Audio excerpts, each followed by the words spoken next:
mayambu ikoknona khurumjari ngasisu mayamge nungainabagidamak asimba thokiba manipuri horror story ani amadi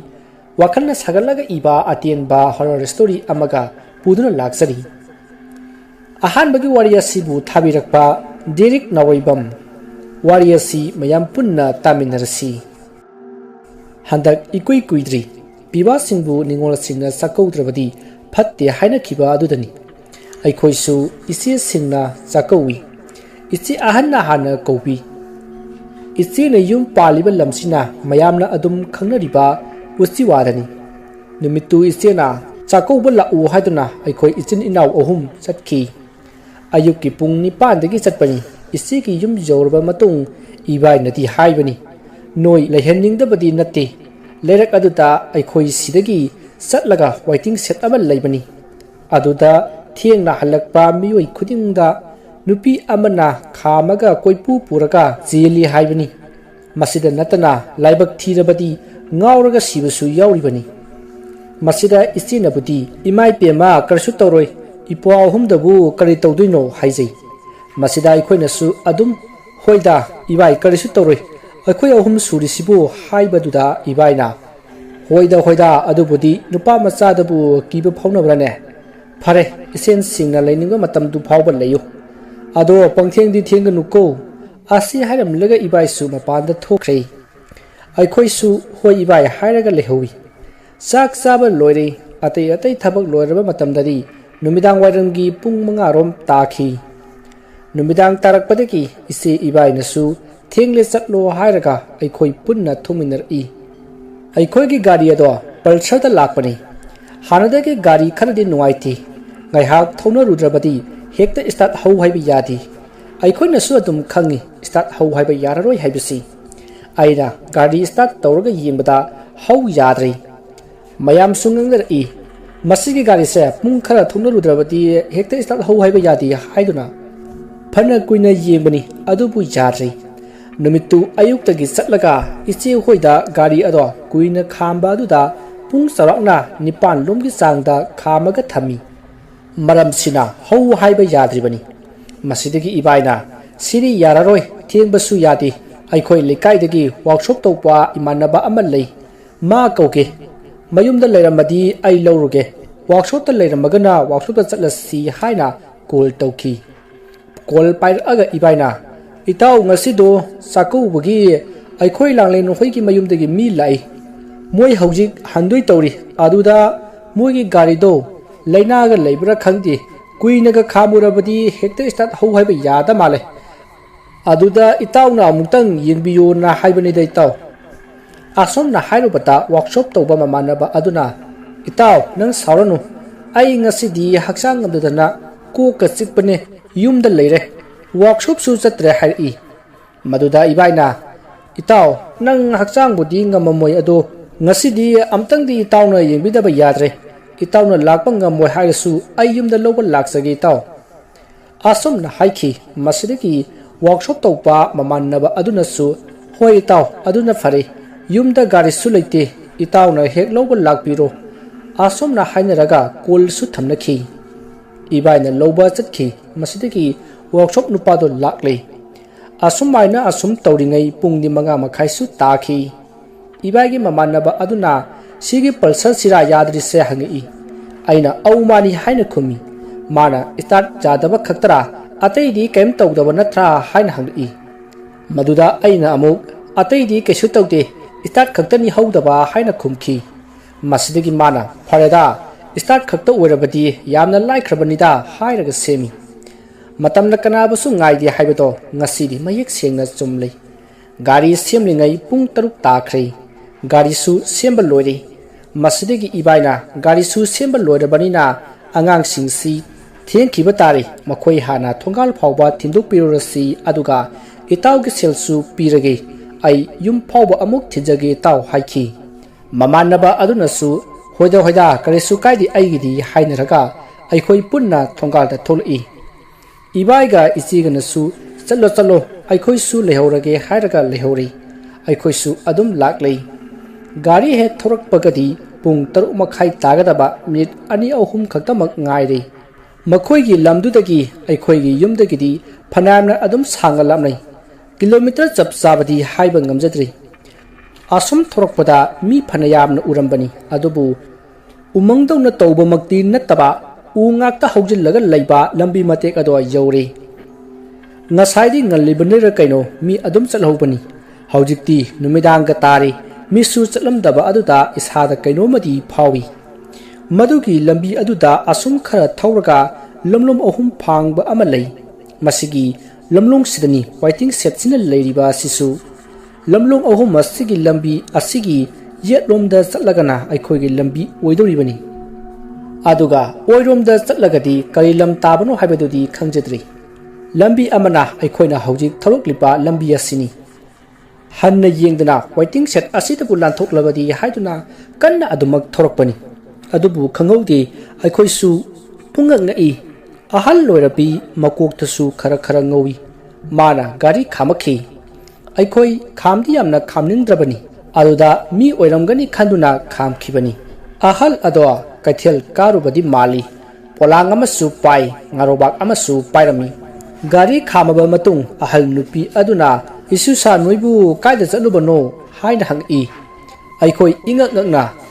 ꯑꯕꯣꯛ ꯑꯩꯈꯣꯏ ꯏꯆꯦꯅ ꯆꯥꯛ ꯀꯧꯕꯒꯤ ꯆꯠꯂꯨꯕꯅꯤ ꯍꯥꯏꯅ ꯈꯨꯝꯃꯤ ꯃꯁꯤꯗ ꯑꯩꯈꯣꯏꯅ ꯍꯦꯟꯅ ꯉꯛꯂꯤꯕꯗꯤ ꯃꯥꯅ ꯀꯔꯤꯅꯣ ꯅꯨꯄꯥꯁꯨ ꯆꯥꯛ ꯀꯧꯅꯕ꯭ꯔꯣ ꯍꯧꯖꯤꯛꯁꯤꯕꯣ ꯍꯥꯏꯅ ꯍꯥꯏꯔꯛꯄꯗ ꯑꯩꯈꯣꯏꯅ ꯀꯩꯅꯣꯝꯃ ꯍꯥꯏꯒꯦ ꯇꯧꯕꯅꯤ ꯑꯗꯨ ꯍꯥꯏꯕꯒ ꯅꯪꯗꯤ ꯃꯥꯅ ꯃꯤꯑꯣꯏꯕꯁꯦ ꯉꯁꯤꯗꯤ ꯀꯩꯅꯣꯝꯃ ꯇꯧꯔꯛꯂꯦꯀꯣ ꯍꯥꯏꯔꯛꯈꯤ ꯃꯁꯤꯒꯤ ꯋꯥꯍꯩ ꯑꯁꯤ ꯑꯩꯈꯣꯏꯅꯒ ꯁꯥꯒꯠꯂꯒ ꯍꯥꯏꯕ ꯅꯠꯆꯗꯦ ꯋꯥꯍꯩ ꯑꯁꯤ ꯍꯦꯛ ꯇꯥꯕꯗ ꯏꯁꯥꯗ ꯇꯨ ꯈ꯭ꯌꯥꯎ ꯆꯨꯡꯈꯤꯕ ꯈꯪꯍꯧꯗꯦ ꯋꯥ ꯑꯗꯨ ꯇꯥꯔꯒ ꯑꯩꯒꯤ ꯏꯌꯥꯝꯕꯅ ꯀꯔꯤꯅꯣ ꯏꯕꯣꯛꯇꯤ ꯃꯤ ꯅꯠꯇ꯭ꯔꯕ꯭ꯔꯣ ꯍꯥꯏꯁꯤꯕꯣ ꯋꯥ ꯉꯥꯡꯕꯗꯒ ꯇꯥꯏꯕꯪ ꯃꯤ ꯌꯥꯝꯅ ꯄꯜꯂꯤꯁꯦ ꯑꯁꯤ ꯍꯥꯏꯅ ꯍꯪꯂꯨꯕꯗ ꯃꯥꯅ ꯑꯃꯨꯛ ꯍꯥ ꯑꯩꯕꯣ ꯍꯥꯏꯔꯒ ꯑꯃꯨꯛ ꯅꯣꯛꯂꯛꯏ ꯑꯩꯈꯣꯏ ꯁꯨꯝ ꯀꯤꯕ ꯍꯦꯜꯂꯛꯄꯗꯒꯤ ꯑꯕꯣꯛ ꯑꯩꯈꯣꯏ ꯊꯦꯡꯉꯦ ꯆꯠꯂꯝꯃꯒꯦ ꯑꯩꯕꯣꯛ ꯑꯁꯨꯝ ꯂꯩꯕꯤꯍꯧꯔꯣ ꯑꯁꯤ ꯍꯥꯏꯔꯒ ꯒꯥꯔꯤ ꯁ꯭ꯇꯥꯔꯠ ꯇꯧꯕꯒ ꯃꯥꯅ ꯉꯥꯏꯈꯣꯅꯦ ꯅꯣꯏꯕꯣ ꯌꯥꯝꯅ ꯊꯦꯡꯉꯕꯅꯦ ꯑꯕꯣꯛꯇꯤ ꯃꯤꯁꯨ ꯑꯃꯠꯇ ꯂꯩꯇ꯭ꯔꯦ ꯏꯁꯨꯁꯤꯡꯅ ꯌꯨꯝ ꯐꯥꯎꯕ ꯊꯤꯜꯂꯝꯃꯨ ꯍꯥꯏꯔꯛꯏ ꯑꯩꯈꯣꯏ ꯆꯤꯡꯗꯤ ꯌꯥꯝꯅ ꯆꯤꯡꯅꯕꯅꯤ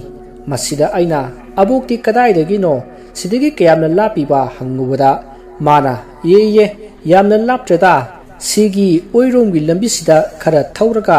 ꯄꯨꯈ꯭ꯔꯤ ꯑꯆꯧꯕ ꯑꯃ ꯂꯩꯕꯅꯤ ꯑꯗꯨ ꯌꯧꯔꯕꯗꯤ ꯌꯨꯝꯁꯨ ꯌꯧꯔꯦꯗ ꯍꯥꯏꯔꯛꯈꯤ ꯃꯁꯤꯗ ꯑꯩꯈꯣꯏ ꯑꯍꯨꯝ ꯏꯉꯛ ꯉꯛꯅ ꯇꯨꯃꯤꯟ ꯇꯨꯃꯤꯟ ꯂꯩꯅꯔꯒ ꯌꯦꯡꯅꯩ ꯑꯍꯜ ꯅꯨꯄꯤ ꯑꯗꯨꯅ ꯏꯁꯨꯁꯥ ꯅꯣꯏꯕꯨ ꯇꯜꯂꯕꯅꯦ ꯑꯕꯣꯛꯁꯤ ꯆꯠꯄꯁꯨ ꯏꯉꯝ ꯉꯝꯗ꯭ꯔꯦ ꯅꯣꯏꯗ ꯊꯤꯜꯂꯝꯃꯨ ꯁꯨꯝ ꯍꯥꯏꯕ ꯋꯥꯅꯤꯗ ꯏꯁꯨ ꯅꯈꯣꯏꯕꯨ ꯅꯣꯏꯕꯨ ꯇꯜꯂꯕ꯭ꯔꯥꯅꯦ ꯍꯥꯏꯔꯛꯏ ꯃꯁꯤꯗ ꯑꯩꯈꯣꯏꯅ ꯇꯟꯗꯦꯗ ꯑꯕꯣꯛ ꯍꯥꯏꯅ ꯍꯥꯏꯕꯗ ꯃꯉꯥꯏꯔꯤ ꯒꯥꯔꯤꯗ ꯀꯥꯈꯠꯂꯛꯀꯦ ꯇꯧꯏ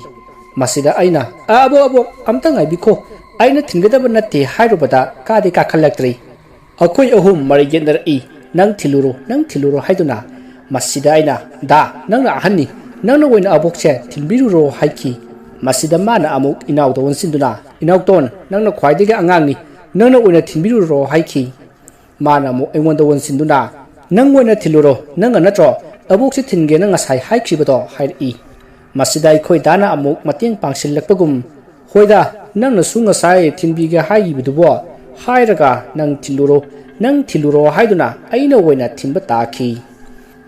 ꯃꯁꯤꯗꯒꯤ ꯑꯩꯅ ꯑꯕꯣꯛ ꯀꯥꯈꯠꯂꯛꯑꯣ ꯑꯩ ꯈꯔ ꯊꯨꯅ ꯊꯤꯜꯂꯝꯃꯒꯦ ꯊꯦꯡꯉꯦ ꯍꯥꯏꯔꯒ ꯃꯥꯕꯨ ꯀꯥꯈꯠꯍꯜꯂꯤ ꯃꯇꯝꯁꯤꯗꯗꯤ ꯉꯁꯥꯏ ꯏꯆꯦꯒ ꯏꯕꯥꯏꯒꯅ ꯍꯥꯏꯔꯛꯄ ꯋꯥꯐꯝꯁꯤꯡ ꯑꯗꯣ ꯀꯥꯎꯔꯣ ꯍꯥꯏꯅ ꯏꯟꯖꯜꯂꯛꯄꯗꯒꯤ ꯀꯥꯎꯊꯣꯛꯈꯤꯕꯒꯨꯝ ꯇꯧꯏ ꯃꯣꯏꯅ ꯍꯥꯏꯔꯛꯈꯤꯕꯗꯨ ꯑꯇꯩ ꯃꯤꯅ ꯒꯥꯔꯤ ꯈꯥꯝꯃꯛꯑꯕꯗꯤ ꯈꯥꯝꯃꯨ ꯑꯗꯨꯒ ꯉꯁꯥꯏꯒꯤ ꯂꯝꯂꯣꯡ ꯑꯍꯨꯝ ꯐꯥꯡꯕ ꯋꯥꯏꯇꯤꯡ ꯁꯦꯠ ꯑꯗꯨꯗ ꯃꯤ ꯑꯃ ꯍꯦꯛꯇꯅ ꯈꯝꯂꯛꯄ ꯇꯥꯔꯒꯗꯤ ꯅꯣꯏ ꯈꯥꯝꯃꯨꯅꯨꯀꯣ ꯍꯥꯏꯔꯛꯈꯤꯕꯅꯤ ꯃꯁꯦ ꯑꯩꯈꯣꯏ ꯀꯅꯥ ꯑꯃꯠꯇꯅ ꯅꯤꯡꯁꯤꯡꯈꯤꯗꯦ ꯅꯥꯎꯇꯣꯟꯒ ꯑꯩꯈꯣꯏ ꯗꯥꯒꯗꯨ ꯋꯥꯏꯇꯤꯡ ꯁꯦꯠ ꯑꯗꯨꯗꯒꯤ ꯈꯔ ꯆꯠꯊꯣꯛꯂꯒ ꯂꯩꯍꯧꯏ ꯑꯕꯣꯛꯇꯨ ꯀꯥꯈꯠꯂꯛꯂꯒ ꯑꯩꯁꯨ ꯒꯥꯔꯤ ꯊꯧꯐꯝ ꯊꯣꯛꯄ ꯊꯧꯔꯒ ꯁꯨꯝ ꯂꯥꯛꯏ ꯊꯧꯅ ꯑꯩꯅ ꯑꯕꯣꯛ ꯅꯪꯒꯤ ꯌꯨꯝꯗꯤ ꯀꯗꯥꯏꯋꯥꯏꯗꯅꯣ ꯆꯞ ꯆꯥꯕꯤ ꯍꯥꯏꯔꯛꯎ ꯈꯔ ꯀꯟꯅ ꯊꯧꯒꯦ ꯊꯦꯡꯉꯦ ꯇꯧꯕꯅꯤ ꯄꯨꯡꯁꯦ ꯄꯨꯡ 8:10 ꯇꯥꯔꯦ ꯑꯃꯨꯛꯇ ꯍꯥꯏꯔꯛꯑꯣ ꯍꯥꯏꯔꯨꯕꯗ ꯉꯁꯥꯏꯗꯤ ꯇꯞꯅ ꯉꯥꯡꯉꯝꯕ ꯑꯗꯣ ꯑꯩꯅ ꯍꯪꯉꯨꯕꯗꯨꯗꯗꯤ ꯃꯥꯅ ꯅꯪꯒꯤ ꯊꯧꯐꯝ ꯊꯣꯛꯄꯗꯣ ꯑꯗꯨꯝ ꯊꯧ ꯌꯧꯔꯀꯥꯟꯗ ꯍꯥꯏꯔꯛꯀꯦ ꯍꯥꯏꯔꯒ ꯃꯥꯅ ꯊꯣꯛꯄ ꯃꯨꯔꯨꯝ ꯁꯣꯜꯂꯛꯈꯤ ꯑꯩ ꯃꯤꯍꯨꯟꯒ ꯑꯃꯠꯇ ꯌꯥꯎꯗ꯭ꯔꯤ ꯑꯩꯅ ꯑꯕꯣꯛ ꯅꯪ ꯑꯝꯇ ꯇꯨꯃꯤꯟꯅ ꯂꯩꯕꯤꯌꯨ ꯑꯩ ꯒꯥꯔꯤ ꯊꯧꯕ ꯉꯝꯗ꯭ꯔꯦ ꯍꯥꯏꯕꯗ माना करीमत्ता खुममदना तुमिना लेखी मदुदगी आई खरदी फै असम थोरकपना लंपाक खर चाउब अमा लई पुखरी अचौब अमसु लई पुखरी अतुकी हेक मनाक्ता मी पोलोय फम मंग अमसु लई लंपाक से हेक जौबका माना खामो खामो यारे युम यौरे हायरका कुमखी आइना करिनो अबो सिददी युमसो मत लेते लंपाक अचौबा सिदा कदाइदगी युमनो हंगुबदा माना थोकपा करीमता हायरमदबी कुमथरगा लंपाक लोमदा तपना तपना असुम चतखी मंग अदुसु लंबी असिदगी उरे माना assume चतखिबदो I ngaihakti yengi mana chatkibado ai imagine ohoribani ataidadi chatte mang leiba aduki lambi aduda sumna chatkhi masitagi ai isa pakhatpa hemalakpataki gari aroibada yangna thorga lakle asum thorokpana ngasai ki waiting set adusu yore mabani su phammaga lerami aina yoraga gari khami makoina karino asogyanna kuirisibo nang kai kai da purage haidi masida aina yare satong o yum joraga loi hairage asomna haibetagi mabani su gari da tongakli aikoi ahum gari do thauraga gari mutta tawdebida lakli pung mapan tadore yum jori sat gari thauchalaga yumda satchangi mabani na yum manungda changge tawi aina ngaikho sangkhiganu ngaikho ai ima thokhallake hairaga aina ima haiduna ima bu kowi imaga babaga do taraduna pulap tholai imaga babaga na ngasai na khoi thiba lakpa yarabani hairaki ngasai aikoi da lakpada imana kol torokpani aikoi na lae lambi da gari yadadana layure haibadagi makoi na su hoi lao hairaga kol thamna khibani aina imada khojulekham hana puthor u ima hairubata imana hai kaigi khojulekham no maikhet yare se khetu u hairaga maikhet piri maduda aina siyaroi dathuna puthoro khojule khamdo asi haibadagi imana karinune isa yaimana ngasi khojule khamda adum harisibo masi kenuma toramani haraga ngangaga lei maduda aina thuna puthoro haibadagi imado sangkhri aduga khojule khamdo puthoro masitigi aikhoi pulap okthok yumda changlai asumna aikhoi pulap laiminari maduda aikhoi imungi mi amana kari tawrege ibungo hangakpada aina ngasidi ai kinoma tawi ima yamna ngakpa thodo ama thengnai minadi thajaroi haiki marude imana mine thajadrabasu imana thajagani isagi wabo hairi aina ima ngasido ngasai halakpada isiga ibainagadi hairakpani sidagi sum thauraga khara sukpa lamlong ahum phangba ama leibani waiting set ama su leibani atai maphamdadi mine gari khamakpada adum khamu adubu hardware waiting set asidagi Meena गारी खामलक्लबदी नखोई खामुनुको हाइरखिबनी अदुबु अखोई वफमदो लोइना काउनखि अखोइना अदुम खंगहौदना गारी थोरकपदा ngasai waiting set adudagi ahal oirabi hanubi ama khamaki अखोई कैमता खंदना खामुबनी माना थिलमु हाइबदगी आइना थिनखि आइना गारी assume थोरकपदा लंपाक अचौबा अमा Laramie Pukhri अचौबा अमा सु Laramie Pukhri असिगी मनाक्ता यामना nakna mi poloi pham mang amasu lei hariba mafam masai jaubaga mana gari khamo hairaki aina khamki mana kayamta hayamdana manglomgi lambi tuda sumna chakki adu ubadagi ai mihun su khadrabani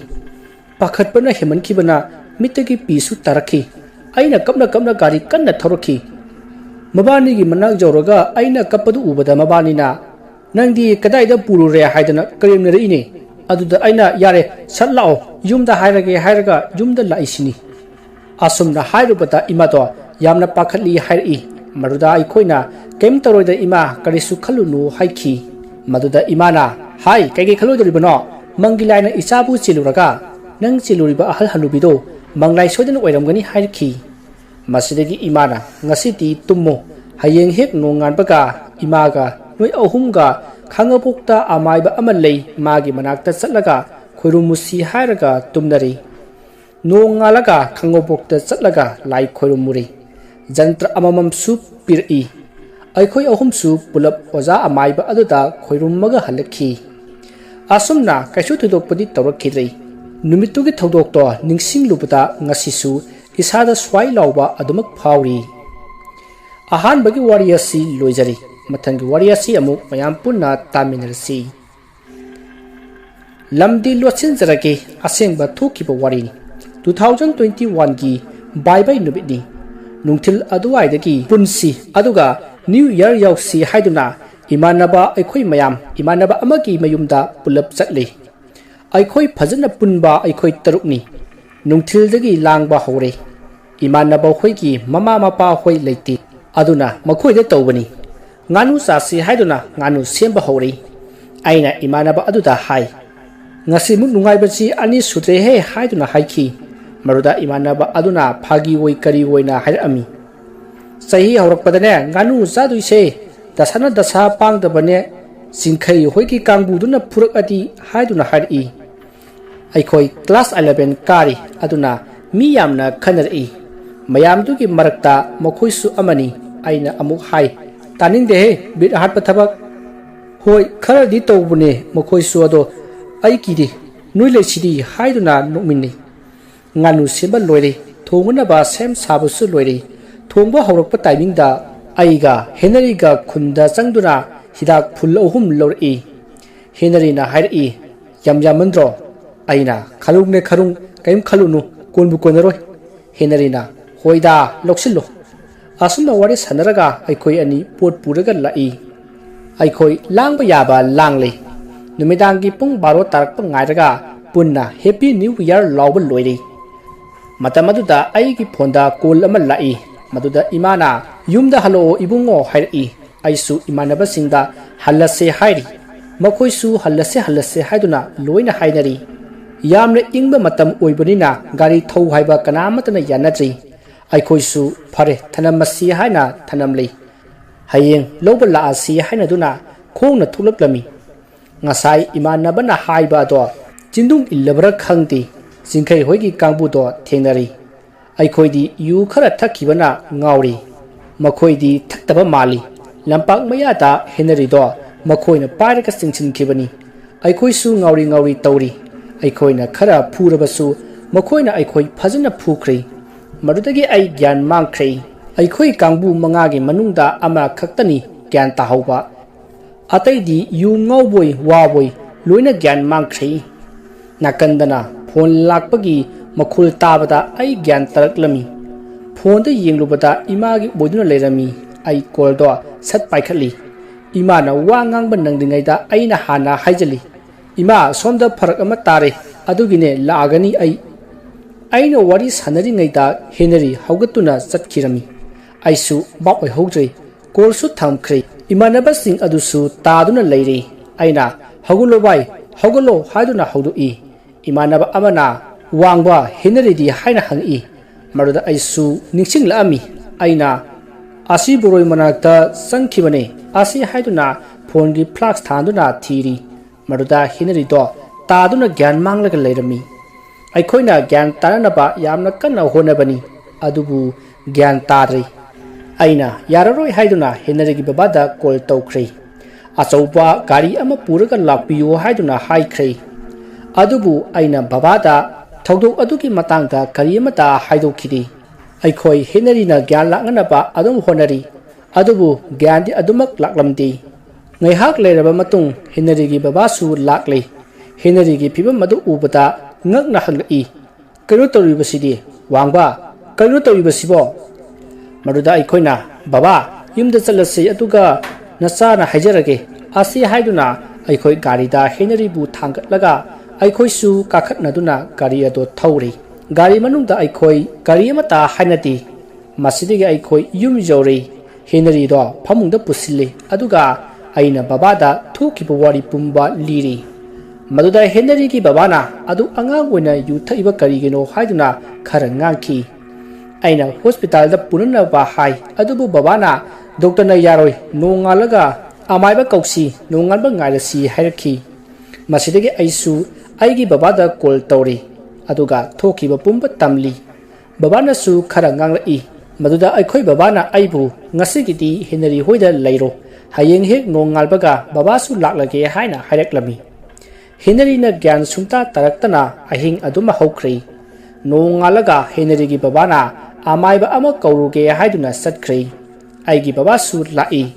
ngaihak leiraga Henry gi baba do amaiba puraga lai amaiba aduna karinu yinglaga hairak-lami angang se lai wuknare ne wadu tabata ahing liekluba aikhoi imanaba singado tu chungkhiba khanghaudi masidagi laigi chakthak tamdaba yararoi haiduna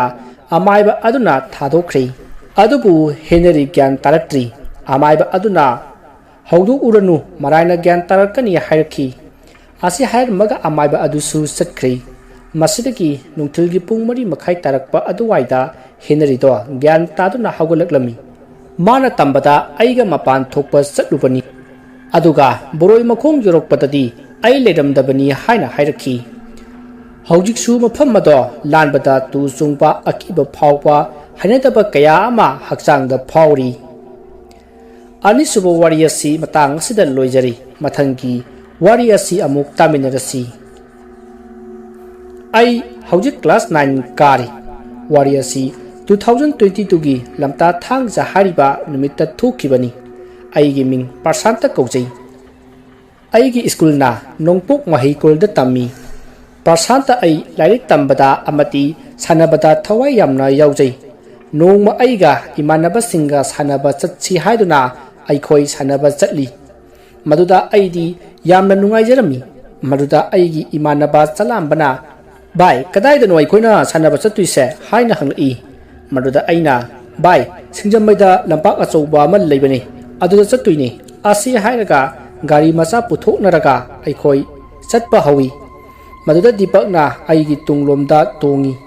aduda Dipakna bai yama thengadi halakumsiko maduda aina hoi haiduna gari thawi haujik lampak adu jori maduda imanaba mardi pauna porakpa achapot puthoktuna samenakhi maduda aina phagi tawduna nukminari madudagi amuk aikhoi sanaba hori aikhoina sanariba asi Shaolin Kung Fu wusuni ngaihak sanaraba matung aikhoi sanarubagi warduna amuk ngaihak potharaga amuk sanaba hawi maruda aikhoigi class ki mi khara lampakta laktuna aikhoida khanaba hori maruda aikhoi class ki geng saba kangbuga phunarami maruda aikhoina maithiba pikhi maduda makhoigi kangbu singato sauraga aikhoida khana yengduna satkhrai maduda Dipakna bai ngasi lamta thangjago woibane yumda halasi hairi aduda isu hoi adudi yum jawnaba tawrasi asi hairaga aikhoi gari thauge hek tawbaga gari ado nungchit targa lerami maduda aina kadana no aikhoigi nungchit thadu amisina haiduna yamna sauki maduda chalambana bai yarese swaida nungchit hanpham thirusi hairaga aikhoi thiba chatli pungsu phanayamna thingjil lakli pung 3 tagadori aduda aikhoigi phonda call lakhi aduda aina kanano yengubada aikhoigi ise Priti oirami maduda isena noi yumda halakhiroidro hairi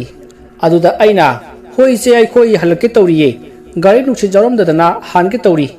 masi halaga ai laage haraga phondu thami maduda nukchit hamba mado yaure gari nukchit adusu hali maduda aina khalli masi ngasai aikhoida khanaba hawramba miyoi sing adon oiramgani khanki masadiga aikoi gari thauba hori maruda aidi lamta thangjaga oibanina aidi yamna kiri maduda dekhanna bai Prasanta karido yumjagunaba kanna thoro asi haiduna aina gari ado kanna thauba horaki pungsu tara tadore aikoi gari thorakpana lamlong ahum phangba lambi do yauri maduda aina lakpana mi musuk muba wang chauraba huiramira khangdaba ahum khak lamlong ahum phangbada lamta thangjagi saroi ngaroi singi chakthak thadok lambagi pochai singado sarga leibado aina urami maduda aina bai suma pase chalugumse aikhoi khudung thiba tarani haiduna aikhoi nakan amada gari thauba hawi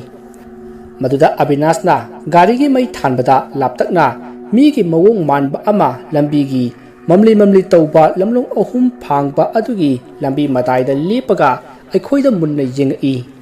madu ubada aikhoidi kibina loiri aduda aina khali aikoi laiunaba haibado oiramale khanduna aina isorbu ningba horakhi tanja aduda aikhoigi gari ato amuk chakhidrei aina start tawrasu yadrei masitigi aikhoina karaida soiraba jatno haiduna yenglingai aikhoigi tunglomda laptakna mi mayam ama wari saraga lakpagi makhon taki amadi aikhoida nukup lengoi jasilakpadona isada phauki amadi aikoi ke akoipada mina senbagi makhon kiraba kaya se tawrakhi maduda kina gari start tawki handakti gari ado start hori masti aikoi yumdabu yorobadi haiduna gari kanna thorakhi maduda aina gari ki side glass ta yenglubada musuk muba migi saban manba wang chawrba mayama tanarakpado ukhi yamna mayek sengadi uba nati mami sami oina ukhibani masidi aikoi gari ado yangna thorakhi masidi ke asum lakpada abinashna bai mayam matam se thengani aduna ngasidi aikoi gi yumda oina leklase aikoi gi imai pasu thabak amagi duty chatkhi asi haiduna gari do asum thorakpana abinash ki yum bijori gari adu khamduna imungde hek changlakpaga musuk muba miyama leptuna leirami maduda ikoina kiduna kana laukhi maduda musuk muba duna hoi ai samsundani ne hairakhi maduda aina torchlight kapsilaga yingi maduda samsundar oirami ai kiba kharadi phari maduda johnson na bainang matam sadana phagi tawhi asi haiduna ikoi nukminari masidi aikoi sakado parap sathok-tuna tumnaba sem sai ai amadi imanaba singsu yumda ngasidi imanabagi da ahing liklaglani haikri asomna tumnaba sem saringai akhoina tumge hek tawbaga yena khada mi chatpagi makhon amadi mi anina murum sonduna wari sanabagi makhon mi chenbagi makhon amadi yumthakta mi chatpa amadi pungjan thinbagi makhon kiraba kaya se tawki maduda aikoi hayeng amaiba ama kawasi haiduna aikoi kina nonganba ngairi tamnabagi makhonduna ai tumthaba suya yaramdi maruda aina themaga tumthai masidagi matamdo asum haukhiduna haujikti nongali aikoi amaiba ama kawrusi haiduna amaiba ama kawba chakhi haujik amaiba ado porakli maduda lai khoirambada sangatapa polam sing poraktuna amaibada piri aduda amaibana noina ngarang thingnarakpa singdo aingonda tamu hairakpada aikhoina tami maduda sukhenna bai samsundadi hairaga ronaldo na kauba chatpada samsundadi mana yamna pamjaba king kong hariba cinema do yingaga leiramlei maduda johnson na thina chairami aduda maibana yare ai lai khoiram thoake hairaga khoirami maduda amaibana aikhoida leiwa sonduna ising asengba aikhoida ising sairi aduda amaibana mantra kaya sonduna yingbada amaiba aduna sumna hairi noi ngarang kadai chalui hairi maduda chalambana oja maiba ngarang aikoi sanaba chalubani aduda aikoi class ki mi kharaga khanabadagi sauduna moina gai nuksit thadu amini maduda mirdu pauna oja maiba adudi ngarang aikhoina thingrakpado lai amta khoiram thopiyuba haiki maduda amaiba aduna hairi noina ngarang thingrakpado atai kana sunatene saroi ngaroi layam phattaba ngaktani a kaisu kirunuda isa singsidi kaka toge ai leribasidi hairaga lai khoirumba horai maduda amaibana yen amuba ama poru haibadagi mayam question chinaduna yen amuba ama poraki maduda amaibana mantra sonduna yen ado makok kakhatuna yen ado thadokri aduda amaibana asumna hairi noi dasa pangdi hayeng khaidi atheng amamda chadrunuko hairam laga amaiba do satki maduda ngarang khanakhiba mi mari ado aina makhoi gi mama mapa masida tathokpadagi makhoi mayamna thina saikhi maduda nupa mari aduna aingonda changsellaga khut thage tawri maduda makhoi gi mama mapa na makhoi mari ado thina saikhi masidagi makhoi mari aduna hayeng khaidi tawraroi haiduna aikhoi imanaba oina tinari makhoi haujikti gyan tari aikhoida ayetpa piramba dusu pi khidrei mathanggi wari asi amu mayam punna taminarasi mayambu ikoknona khurumjari ngasisu mayamgi nungainabagi damak manipurda asengba thokhiba atenba wari ani khakpuduna laksari wari asi mayam punna taminasi ahanbagi wari asi boarding amata thokhiba warini wari asi ngasidagi sahi mangagi mamang adwaimuk oigani thaudok asi boarding amata thokhibani mafam masingbati haijaroigi hauji ran tawriba boarding oibanina ꯃꯇꯝꯗꯨ ꯑꯩꯈꯣꯏ class 11 ꯀꯥꯔꯛꯄ ꯃꯇꯝꯅꯤ꯫ ꯑꯩꯈꯣꯏ student ꯄꯨꯟꯅ 30 ꯃꯨꯛꯇ ꯂꯩꯕ ꯕꯣꯔꯗꯤꯡꯅꯤ꯫ ꯃꯐꯝ ꯑꯁꯤ ꯃꯔꯛ ꯃꯔꯛꯇ ꯏꯟꯈꯣꯟ ꯉꯥꯛꯄꯤ ꯑꯍꯟ ꯑꯣꯏꯔꯕꯤ ꯅꯨꯄꯤ ꯑꯃ ꯊꯣꯛꯏ ꯍꯥꯏꯅ ꯍꯦꯛ ꯍꯦꯛ ꯑꯩꯈꯣꯏꯒꯤ ꯃꯃꯥꯡꯗ ꯂꯩꯔꯝꯕ ꯑꯍꯟꯁꯤꯡꯅ ꯍꯥꯏꯔꯝꯃꯤ꯫ ꯑꯗꯨꯕꯨ ꯑꯐꯕ ꯂꯥꯏꯅꯤ, ꯀꯌꯥꯗꯤ ꯃꯊꯤ ꯐꯣꯡꯗꯕꯅꯤ ꯍꯥꯏꯅꯁꯨ ꯍꯥꯏꯕꯤꯔꯝꯃꯤ꯫ ꯑꯗꯨꯒ ꯕꯣꯔꯗꯤꯡ ꯑꯁꯤꯗꯒꯤ ꯈꯔ ꯃꯃꯥꯡ ꯑꯣꯏꯔꯞꯅ ꯆꯣꯔꯐꯣꯟ ꯄꯥꯝꯕꯤ ꯑꯃꯁꯨ ꯍꯧꯏ, ꯈꯣꯡꯕꯥꯟ ꯃꯌꯥ ꯑꯣꯏꯔꯞꯅ꯫ ꯃꯁꯤꯒꯤ ꯆꯣꯔꯐꯣꯟ ꯄꯥꯝꯕꯤ ꯑꯁꯤꯁꯨ ꯃꯌꯥꯝꯅ ꯍꯥꯏꯅꯕ ꯃꯐꯝꯅꯤ꯫ ꯑꯩꯈꯣꯏꯒꯤ ꯃꯔꯛꯇ ꯔꯣꯖꯦꯁ ꯀꯧꯕ ꯏꯃꯥꯟꯅꯕ ꯑꯃ ꯌꯥꯎꯔꯝꯃꯤ꯫ ꯃꯍꯥꯛ ꯑꯁꯤ ꯂꯥꯏ ꯇꯤꯟꯗ ꯀꯌꯥ ꯊꯥꯖꯗꯕ, ꯃꯤꯕꯨ ꯀꯤꯍꯜꯂꯒ ꯌꯥꯝꯅ ꯅꯨꯡꯉꯥꯏꯖꯕ ꯃꯤꯁꯛ ꯑꯃ ꯑꯣꯏꯅ ꯇꯧꯏ꯫ ꯃꯔꯛ ꯃꯔꯛꯇꯁꯨ ꯑꯩꯈꯣꯏ ꯈꯔ ꯊꯦꯡꯅ ꯃꯄꯥꯟꯗ ꯂꯥꯏꯔꯤꯛ ꯄꯥꯔꯤꯉꯩꯗ ꯃꯍꯥꯛꯅ ꯐꯥꯒꯤ ꯇꯧꯔꯤꯕꯅꯤ ꯍꯥꯏꯗꯨꯅ ꯃꯃꯥꯏ ꯃꯃꯤꯠꯇꯣ ꯄꯥꯎꯗꯔ ꯊꯥꯖꯤꯜꯂꯒ ꯇꯥꯋꯦꯜ ꯑꯉꯧꯕ ꯁꯦꯠꯆꯤꯟꯗꯨꯅ ꯍꯅꯨꯕꯤ ꯁꯥꯗꯨꯅ ꯀꯤꯍꯜꯂꯤ꯫ ꯑꯩꯈꯣꯏ ꯅꯨꯄꯥ ꯉꯥꯛꯇ ꯂꯩꯕꯅꯤꯅ ꯃꯊꯣꯡꯁꯨ ꯌꯥꯝꯅ ꯆꯥꯗꯦ꯫ ꯑꯣꯖꯥꯅ ꯊꯦꯡꯉꯦ ꯍꯥꯏꯅ ꯇꯨꯝꯕ ꯆꯪꯈ꯭ꯔꯕ ꯇꯨꯡꯗꯅꯤ ꯑꯩꯈꯣꯏꯅ ꯀꯥꯔꯟ ꯇꯧꯅꯔꯤꯕꯁꯤ꯫ ꯑꯁꯨꯝꯅ ꯑꯁꯨꯝ ꯍꯧꯈꯤꯕꯅ ꯗꯨꯔꯒꯥ ꯄꯨꯖꯥ ꯍꯌꯦꯡꯒꯤ ꯃꯊꯪꯅꯤ ꯌꯨꯝ ꯆꯠꯂꯅꯤ ꯍꯥꯏꯕ ꯅꯨꯃꯤꯠ ꯑꯗꯨꯒꯤ ꯅꯨꯃꯤꯗꯥꯡꯗꯅꯤ ꯑꯩꯈꯣꯏ ꯃꯌꯥꯝ ꯄꯨꯟꯅ ꯂꯥꯏꯔꯤꯛ ꯄꯥꯗꯨꯅ ꯂꯩ꯫ ꯑꯗꯨꯕꯨ ꯔꯣꯖꯦꯁ ꯍꯥꯏꯔꯤꯕ ꯏꯃꯥꯟꯅꯕ ꯑꯁꯤꯗꯤ ꯅꯨꯃꯤꯠ ꯑꯁꯦ ꯋꯥꯈꯜ ꯏꯅꯨꯡ ꯅꯨꯡꯉꯥꯏꯇꯅ ꯂꯩ꯫ ꯀꯔꯤ ꯇꯧꯔꯨꯕꯒꯦ ꯍꯥꯏꯕꯁꯨ ꯀꯔꯤꯝꯇ ꯇꯧꯗꯦ ꯍꯥꯏꯗꯨꯅ ꯁꯨꯝ ꯂꯩ꯫ ꯑꯩꯈꯣꯏꯒꯤ ꯂꯥꯏꯔꯤꯛ ꯄꯥꯐꯝꯁꯦ ꯕ꯭ꯂꯣꯛ 2 ꯊꯣꯛꯅ ꯂꯩ꯫ ꯅꯥꯀꯟ ꯑꯃꯗꯅ ꯀ꯭ꯂꯥꯁ 10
ꯃꯊꯪꯒꯤ ꯋꯥꯔꯤ ꯑꯁꯤ ꯑꯃꯨꯛ ꯃꯌꯥꯝ ꯄꯨꯟꯅ ꯇꯥꯃꯤꯟꯅꯔꯁꯤ. ꯃꯌꯥꯝꯕꯨ ꯏꯀꯣꯛꯅꯣꯅ ꯈꯨꯔꯨꯝꯖꯔꯤ. ꯉꯁꯤꯁꯨ ꯃꯌꯥꯝꯒꯤ ꯅꯨꯡꯉꯥꯏꯅꯕꯒꯤꯗꯃꯛ ꯃꯅꯤꯄꯨꯔꯤ ꯔꯤꯌꯦꯜ ꯍꯣꯔꯔ ꯁ꯭ꯇꯣꯔꯤ ꯑꯃ ꯄꯨꯗꯨꯅ ꯂꯥꯛꯆꯔꯤ. ꯍꯣꯔꯔ ꯁ꯭ꯇꯣꯔꯤ ꯑꯁꯤ ꯀꯔꯤ ꯀꯝꯗꯧꯕꯅꯣ ꯍꯥꯏꯕꯗꯨ ꯃꯌꯥꯝ ꯄꯨꯟꯅ ꯇꯥꯃꯤꯟꯅꯔꯁꯤ. ꯋꯥꯔꯤꯁꯤ ꯍꯟꯗꯛ ꯆꯍꯤ ꯗꯨꯔꯒꯥ ꯄꯨꯖꯥ ꯑꯅꯤꯁꯨꯕ ꯅꯨꯃꯤꯠꯇ ꯊꯣꯛꯈꯤꯕ ꯑꯁꯦꯡꯕ ꯊꯧꯗꯣꯛꯅꯤ. ꯑꯩ ꯇꯣꯔꯕꯨꯡꯗꯒꯤ ꯊꯕꯛ ꯁꯨꯔꯨꯔꯒ ꯗꯨꯔꯒꯥ ꯄꯨꯖꯥꯒꯤ ꯌꯨꯝꯗ ꯀꯥꯔꯛꯄ ꯅꯨꯃꯤꯠꯅꯤ. ꯑꯩꯒꯤ ꯏꯃꯥꯟꯅꯕꯁꯤꯡꯅ ꯑꯩꯕꯨ ꯍꯜꯂꯛꯂꯦ ꯈꯪꯕꯗ ꯌꯨꯝꯗ ꯂꯥꯛꯂꯒ ꯗꯨꯔꯒꯥ ꯄꯨꯖꯥ ꯄꯨꯟꯅ ꯂꯥꯠꯃꯤꯟꯅꯁꯤ ꯍꯥꯏꯅ ꯍꯥꯏꯔꯝꯃꯤ. ꯑꯗꯨꯗ ꯑꯩꯁꯨ ꯍꯔꯥꯎ ꯍꯔꯥꯎ ꯍꯣꯏ ꯍꯥꯏꯅ ꯌꯥꯅꯔꯦ. ꯑꯗꯨꯕꯨ ꯑꯩꯗꯤ ꯉꯁꯤꯗꯤ ꯂꯥꯏ ꯂꯥꯠꯐꯝꯗ ꯇꯨꯝꯕ ꯌꯥꯎꯔꯔꯣꯏꯒꯦ, ꯍꯌꯦꯡꯗꯒꯤ ꯑꯣꯏꯅ ꯐꯖꯅ ꯌꯥꯎꯔꯒꯦ, ꯉꯁꯤꯒꯤꯗꯤ ꯄꯣꯊꯥꯔꯒꯦ ꯍꯥꯏꯅ ꯍꯥꯏꯔꯝꯃꯤ. ꯑꯗꯨꯗ ꯃꯈꯣꯏꯁꯨ ꯍꯣꯏ ꯍꯣꯏ ꯍꯥꯏꯗꯨꯅ ꯌꯥꯅꯔꯗꯨꯅ ꯗꯨꯔꯒꯥ ꯄꯨꯖꯥ ꯂꯥꯠꯐꯝ ꯁꯦꯝ ꯁꯥꯔꯤ. ꯑꯁꯨꯝꯅ ꯁꯦꯝ ꯁꯥꯕ ꯂꯣꯏꯔꯕ ꯃꯇꯨꯡ ꯏꯔꯨꯖ ꯃꯥꯏꯊꯖꯔꯤ. ꯃꯁꯤꯗꯒꯤ ꯃꯈꯣꯏꯁꯨ ꯂꯥꯏ ꯂꯥꯠꯐꯝꯗ ꯆꯠꯈ꯭ꯔꯤ. ꯑꯩꯁꯨ ꯌꯨꯝꯗ ꯑꯗꯨꯃꯛ ꯍꯜꯂꯛꯂꯦ. ꯑꯩ ꯅꯨꯃꯤꯠꯇꯨ ꯆꯥꯛ ꯆꯥꯊꯣꯛꯂꯒ ꯄꯣꯊꯥꯔꯤ. ꯅꯣꯡ ꯉꯥꯟꯕꯒ ꯑꯩꯈꯣꯏ ꯈꯔ ꯀꯣꯏꯕ ꯆꯠꯄ ꯁꯥꯔꯒ हुꯔꯥꯟꯐꯝ ꯌꯦꯡꯕ ꯀꯣꯏꯅ ꯑꯗꯨꯃꯛ ꯆꯠꯂꯝꯃꯤ. ꯃꯗꯨꯗ ꯃꯄꯨꯅ ꯄꯥꯛꯅ ꯈꯪꯂꯣꯏꯗꯕ हुराꯟꯐꯝ ꯑꯃ ꯂꯩ. ꯑꯗꯨꯗ ꯑꯣꯏꯅ हुराꯜꯂꯁꯤ ꯍꯥꯏꯅ ꯍꯥꯏꯅꯔꯒ ꯑꯩꯈꯣꯏ ꯅꯨꯃꯤꯗꯥꯡ ꯇꯥꯕ ꯉꯥꯏꯔꯤ. ꯃꯁꯤꯒꯤ ꯃꯇꯨꯡ ꯅꯨꯃꯤꯗꯥꯡ ꯇꯥꯔꯤ. ꯑꯩꯈꯣꯏ ꯌꯨꯝꯗ ꯍꯜꯂꯛꯇꯨꯅ ꯆꯥꯛ ꯉꯟꯇꯥ ꯆꯥꯔꯒ ꯍꯥꯏꯅꯈꯤꯕ ꯃꯇꯝ ꯄꯨꯡ 12 ꯉꯥꯏꯗꯨꯅ ꯂꯩꯔꯤ. ꯒꯦꯝ ꯁꯥꯟꯅꯔꯒ ꯑꯩꯈꯣꯏ ꯃꯌꯥꯝ ꯄꯨꯟꯅ ꯅꯣꯛꯇꯨꯅ. ꯑꯗꯨꯕꯨ ꯅꯨꯃꯤꯠꯇꯨ ꯍꯥꯟꯅꯗꯒꯤ ꯈꯤꯇꯪ ꯃꯥꯟꯅꯗꯦ. ꯏꯁꯥꯗ ꯀꯩꯅꯣꯝꯃꯗꯤ ꯏꯇꯧ ꯇꯧꯏ. ꯑꯗꯨꯗꯒꯤ ꯄꯨꯡ 12 ꯇꯥꯔꯛꯂꯦ. ꯑꯩꯈꯣꯏ ꯂꯥꯏ ꯂꯥꯠꯃꯤꯟꯅꯕ ꯃꯤ 6ꯅꯤ. ꯔꯤꯁꯤ, ꯕꯤꯀꯨ, ꯔꯤꯍꯣ, ꯏꯕꯨꯡꯉꯣ, ꯆꯤꯅꯤ ꯑꯃꯁꯨꯡ ꯑꯩꯅꯤ. ꯔꯤꯁꯤꯒ ꯆꯤꯅꯤꯒꯗꯤ ꯂꯥꯏ ꯁꯪꯉꯝꯃꯨ ꯍꯥꯏꯅ ꯊꯅꯝꯂꯦ. ꯑꯗꯨꯒ ꯑꯕꯨꯡꯉꯣ, ꯕꯤꯀꯨ, ꯔꯤꯍꯣ, ꯑꯩꯈꯣꯏ 4 ꯍꯨꯔꯥꯜꯂꯨꯁꯤ ꯍꯥꯏꯅꯈꯤꯕ ꯃꯐꯝ ꯑꯗꯨꯗ ꯂꯥꯛꯂꯦ. ꯑꯗꯨꯒ ꯃꯐꯝ ꯑꯗꯨ ꯌꯧꯔꯤ. ꯃꯇꯝ ꯑꯗꯨꯗ ꯏꯁꯥꯗ ꯑꯀꯤꯕ ꯈꯔ ꯐꯥꯎꯏ, ꯍꯥꯟꯅꯒ ꯃꯥꯟꯅꯗꯕ. ꯑꯩꯁꯨ ꯂꯥꯏꯗꯤ ꯐꯖꯅ ꯊꯥꯖꯔꯕꯁꯨ ꯀꯤꯕꯗꯤ ꯀꯤꯒꯟꯗꯦ. ꯑꯗꯨꯕꯨ ꯅꯨꯃꯤꯠꯇꯨꯗꯤ ꯑꯩꯁꯨ ꯌꯥꯝꯅ ꯀꯤꯈꯤ. ꯑꯗꯨꯕꯨ ꯑꯩ ꯀꯤꯌꯦ ꯍꯥꯏꯔꯨꯔꯕꯗꯤ ꯃꯈꯣꯏꯅ ꯍꯦꯟꯅ ꯀꯤꯈꯤꯅꯤ ꯈꯪꯕꯗꯒꯤ ꯑꯩ ꯍꯥꯏꯗꯣꯛꯇ꯭ꯔꯤ. ꯃꯈꯣꯏꯗꯤ ꯌꯥꯝꯅ ꯀꯤꯒꯜꯂꯤ. ꯁꯣꯔꯠ ꯕ꯭ꯔꯦꯗ ꯂꯥꯎꯕ ꯌꯥꯗꯦ, ꯍꯦꯛꯇ ꯆꯦꯟꯈꯤ. ꯑꯗꯨꯗꯒꯤ ꯌꯦꯡꯒꯣꯟ ꯂꯩꯔꯤꯕ ꯑꯗꯣꯝꯗ ꯑꯩꯒ ꯑꯕꯨꯡꯉꯣꯒ ꯂꯥꯛꯂꯦ. ꯑꯗꯨꯒ ꯔꯤꯑꯣꯒ ꯕꯤꯀꯨꯒꯅ ꯃꯤ ꯌꯦꯡꯉꯨ ꯍꯥꯏꯅ ꯊꯅꯝꯂꯦ. ꯑꯩꯈꯣꯏꯅ ꯍꯨꯔꯥꯜꯂꯤꯕ ꯃꯐꯝ ꯑꯗꯣ ꯌꯥꯝꯅ ꯁꯣꯡꯉꯤ. ꯏꯪꯈꯣꯜꯁꯨ ꯌꯥꯝꯅ ꯆꯥꯎꯅ ꯂꯩ. ꯃꯅꯥꯛꯇ ꯇꯨꯔꯦꯜ ꯑꯆꯧꯕ ꯑꯃꯁꯨ ꯂꯩ. ꯃꯪ ꯑꯃꯁꯨ ꯂꯩ. ꯂꯝꯕꯤ 3 ꯐꯥꯡꯕ ꯂꯝꯕꯤꯒꯤ ꯍꯦꯛ ꯃꯇꯥꯏꯗꯅꯤ ꯑꯩꯈꯣꯏꯅ ꯍꯨꯔꯥꯟꯕ ꯆꯪꯂꯤꯕ ꯃꯐꯝ ꯑꯁꯤꯁꯨ. ꯑꯩꯒ ꯑꯕꯨꯡꯉꯣꯒꯅ ꯃꯈꯣꯏ 2 ꯂꯩꯔꯝꯃꯨ ꯍꯥꯏꯔꯝꯂꯒ ꯌꯦꯡꯒꯣꯟꯗꯒꯤ ꯌꯦꯟ ꯂꯥꯕ ꯐꯖꯕ ꯑꯃ ꯑꯩꯅ ꯍꯨꯔꯥꯜꯂꯒ ꯊꯣꯛꯂꯛꯄꯗ ꯃꯤ ꯊꯣꯛꯂꯛꯄꯒꯤ ꯇꯥꯏꯞꯇ ꯇꯧꯕ ꯁꯅꯤꯜ ꯑꯃ ꯐꯥꯎꯈꯤ. ꯏꯕꯥꯅꯤꯁꯨ ꯌꯦꯟꯗꯨ ꯑꯩꯅ ꯃꯉꯛꯇ ꯄꯥꯏꯔꯒ ꯃꯁꯥꯅ ꯁꯩꯒ꯭ꯔꯥꯛꯇ ꯌꯦꯞꯂꯒ ꯊꯝꯕꯅꯤ. ꯑꯗꯨꯅ ꯃꯈꯣꯜ ꯑꯃꯠꯇ ꯊꯣꯛꯄ ꯉꯝꯗ꯭ꯔꯤ. ꯑꯗꯨꯕꯨ ꯃꯤ ꯑꯃꯠꯇꯗꯤ ꯊꯣꯛꯂꯛꯈꯤꯗꯦ. ꯑꯗꯨꯗꯒꯤ ꯏꯕꯥꯅꯤꯅ ꯍꯥꯏꯅꯩ, ꯃꯤ ꯑꯣꯏꯔꯝꯗꯗꯅꯅꯦꯀꯣ ꯍꯥꯏꯅ ꯈꯤꯛꯈꯤ ꯅꯣꯛꯏ. ꯑꯗꯨꯒ ꯑꯃꯨꯛꯀꯁꯨ ꯍꯥꯏꯅꯩ, ꯑꯅꯤꯗꯨ ꯃꯤꯍꯨꯟꯖꯝꯅ ꯐꯖꯕꯅꯤ, ꯀꯃꯥꯏ ꯇꯧꯔꯝꯗꯣꯏꯅꯣ ꯍꯥꯏꯔꯒ ꯑꯃꯨꯛꯀꯁꯨ ꯅꯣꯛꯏ. ꯑꯗꯨꯗꯒꯤ ꯏꯕꯥꯅꯤꯅ ꯇꯥꯔꯝꯕꯗꯨ ꯇꯨꯃꯤꯟꯅ ꯂꯩꯈꯤꯕ ꯑꯗꯨꯗ ꯄꯔꯞ ꯊꯣꯔꯛꯂꯦ. ꯑꯗꯨꯒ ꯁꯝꯕꯜꯗꯨ ꯂꯤꯊꯣꯔꯛꯄꯗ ꯑꯅꯤꯗꯣ ꯐꯝꯂꯒ ꯑꯩꯈꯣꯏꯕꯨ ꯉꯥꯏꯔꯒ ꯂꯩꯔꯝꯃꯤ. ꯑꯗꯨꯗꯒꯤ ꯑꯩꯒ ꯑꯕꯨꯡꯉꯣꯒꯅ ꯄꯥꯜꯂꯤꯕ ꯇ꯭ꯔꯣꯕꯣꯠ ꯊꯕꯤꯁꯤꯡ ꯑꯗꯨꯗꯤ ꯅꯕꯥꯅꯤꯅ ꯑꯃꯨꯛ ꯍꯨꯔꯨꯔꯣ, ꯏꯕꯥꯅꯤ ꯑꯃꯨꯛ ꯁꯪꯕꯤꯒꯦ ꯍꯥꯏꯅꯔꯒ ꯂꯩꯍꯧꯔꯤ. ꯑꯅꯤꯗꯨ ꯉꯥꯏꯅꯕ ꯇꯧꯗꯅ ꯄꯔꯞ ꯆꯪꯈꯤ. ꯑꯗꯨꯒ ꯉꯥꯏꯍꯥꯛ ꯂꯩꯔꯒ ꯔꯤꯑꯣꯗꯣ ꯄꯥꯛꯊꯔꯒ ꯀꯞꯄꯒ ꯈꯨ ꯀꯨꯜꯂꯒ ꯃꯈꯨꯠ ꯑꯃꯅ ꯃꯆꯤꯟ ꯃꯦꯜꯂꯒ ꯊꯣꯛꯂꯛꯈꯤ. ꯑꯩꯈꯣꯏꯅ ꯀꯩꯗꯧꯔꯒꯦ ꯍꯪꯕꯗ ꯀꯩꯁꯨꯝ ꯈꯨꯝꯂꯛꯇꯕꯤꯗ ꯈꯨꯗꯣꯝꯕꯤ ꯑꯗꯨꯅ ꯏꯪꯈꯣꯜ ꯂꯩꯔꯤꯕ ꯑꯗꯣꯝꯗ ꯈꯨꯠ ꯊꯤꯜꯂꯒ ꯂꯩ. ꯃꯇꯝ ꯑꯗꯨꯗ ꯕꯤꯀꯨꯗꯤ ꯀꯟꯅ ꯀꯞꯂꯒ ꯂꯥꯎꯔꯒ ꯆꯦꯟꯊꯣꯔꯛꯏ. ꯑꯗꯨꯗ ꯑꯩꯈꯣꯏꯅ ꯄꯥꯈꯠꯇꯨꯅ ꯐꯅꯕ ꯇꯥꯔꯦ ꯍꯥꯏꯅ ꯇꯨꯔꯦꯜ ꯂꯣꯝꯗ ꯄꯨꯂꯞ ꯆꯦꯟꯊꯔꯛꯏ. ꯕꯤꯀꯨꯁꯨ ꯀꯞꯅ ꯉꯥꯏꯈꯣ ꯍꯥꯏꯅ ꯂꯥꯎꯔꯒ ꯑꯩꯈꯣꯏ ꯇꯝꯅ ꯆꯦꯜꯂꯛꯏ. ꯑꯗꯨꯒ ꯑꯩꯈꯣꯏꯒꯤ ꯏꯅꯥꯛ ꯍꯦꯛ ꯌꯧꯕꯒ ꯑꯩꯈꯣꯏ 3 ꯆꯪꯗꯨꯅ ꯀꯩꯗꯧꯔꯒꯦ ꯍꯥꯏꯅ ꯍꯪꯂꯨꯕꯗ ꯃꯥꯅ ꯊꯣꯛꯈꯤꯕ ꯊꯧꯗꯣꯛ ꯑꯗꯣ ꯂꯤꯔꯛꯈꯤ. ꯃꯈꯣꯏ 2ꯅ ꯁꯝꯕꯜ ꯑꯗꯨꯗ ꯆꯪꯂꯕ ꯃꯇꯨꯡ ꯃꯕꯥꯅꯤꯅ ꯍꯥꯏꯅꯩ,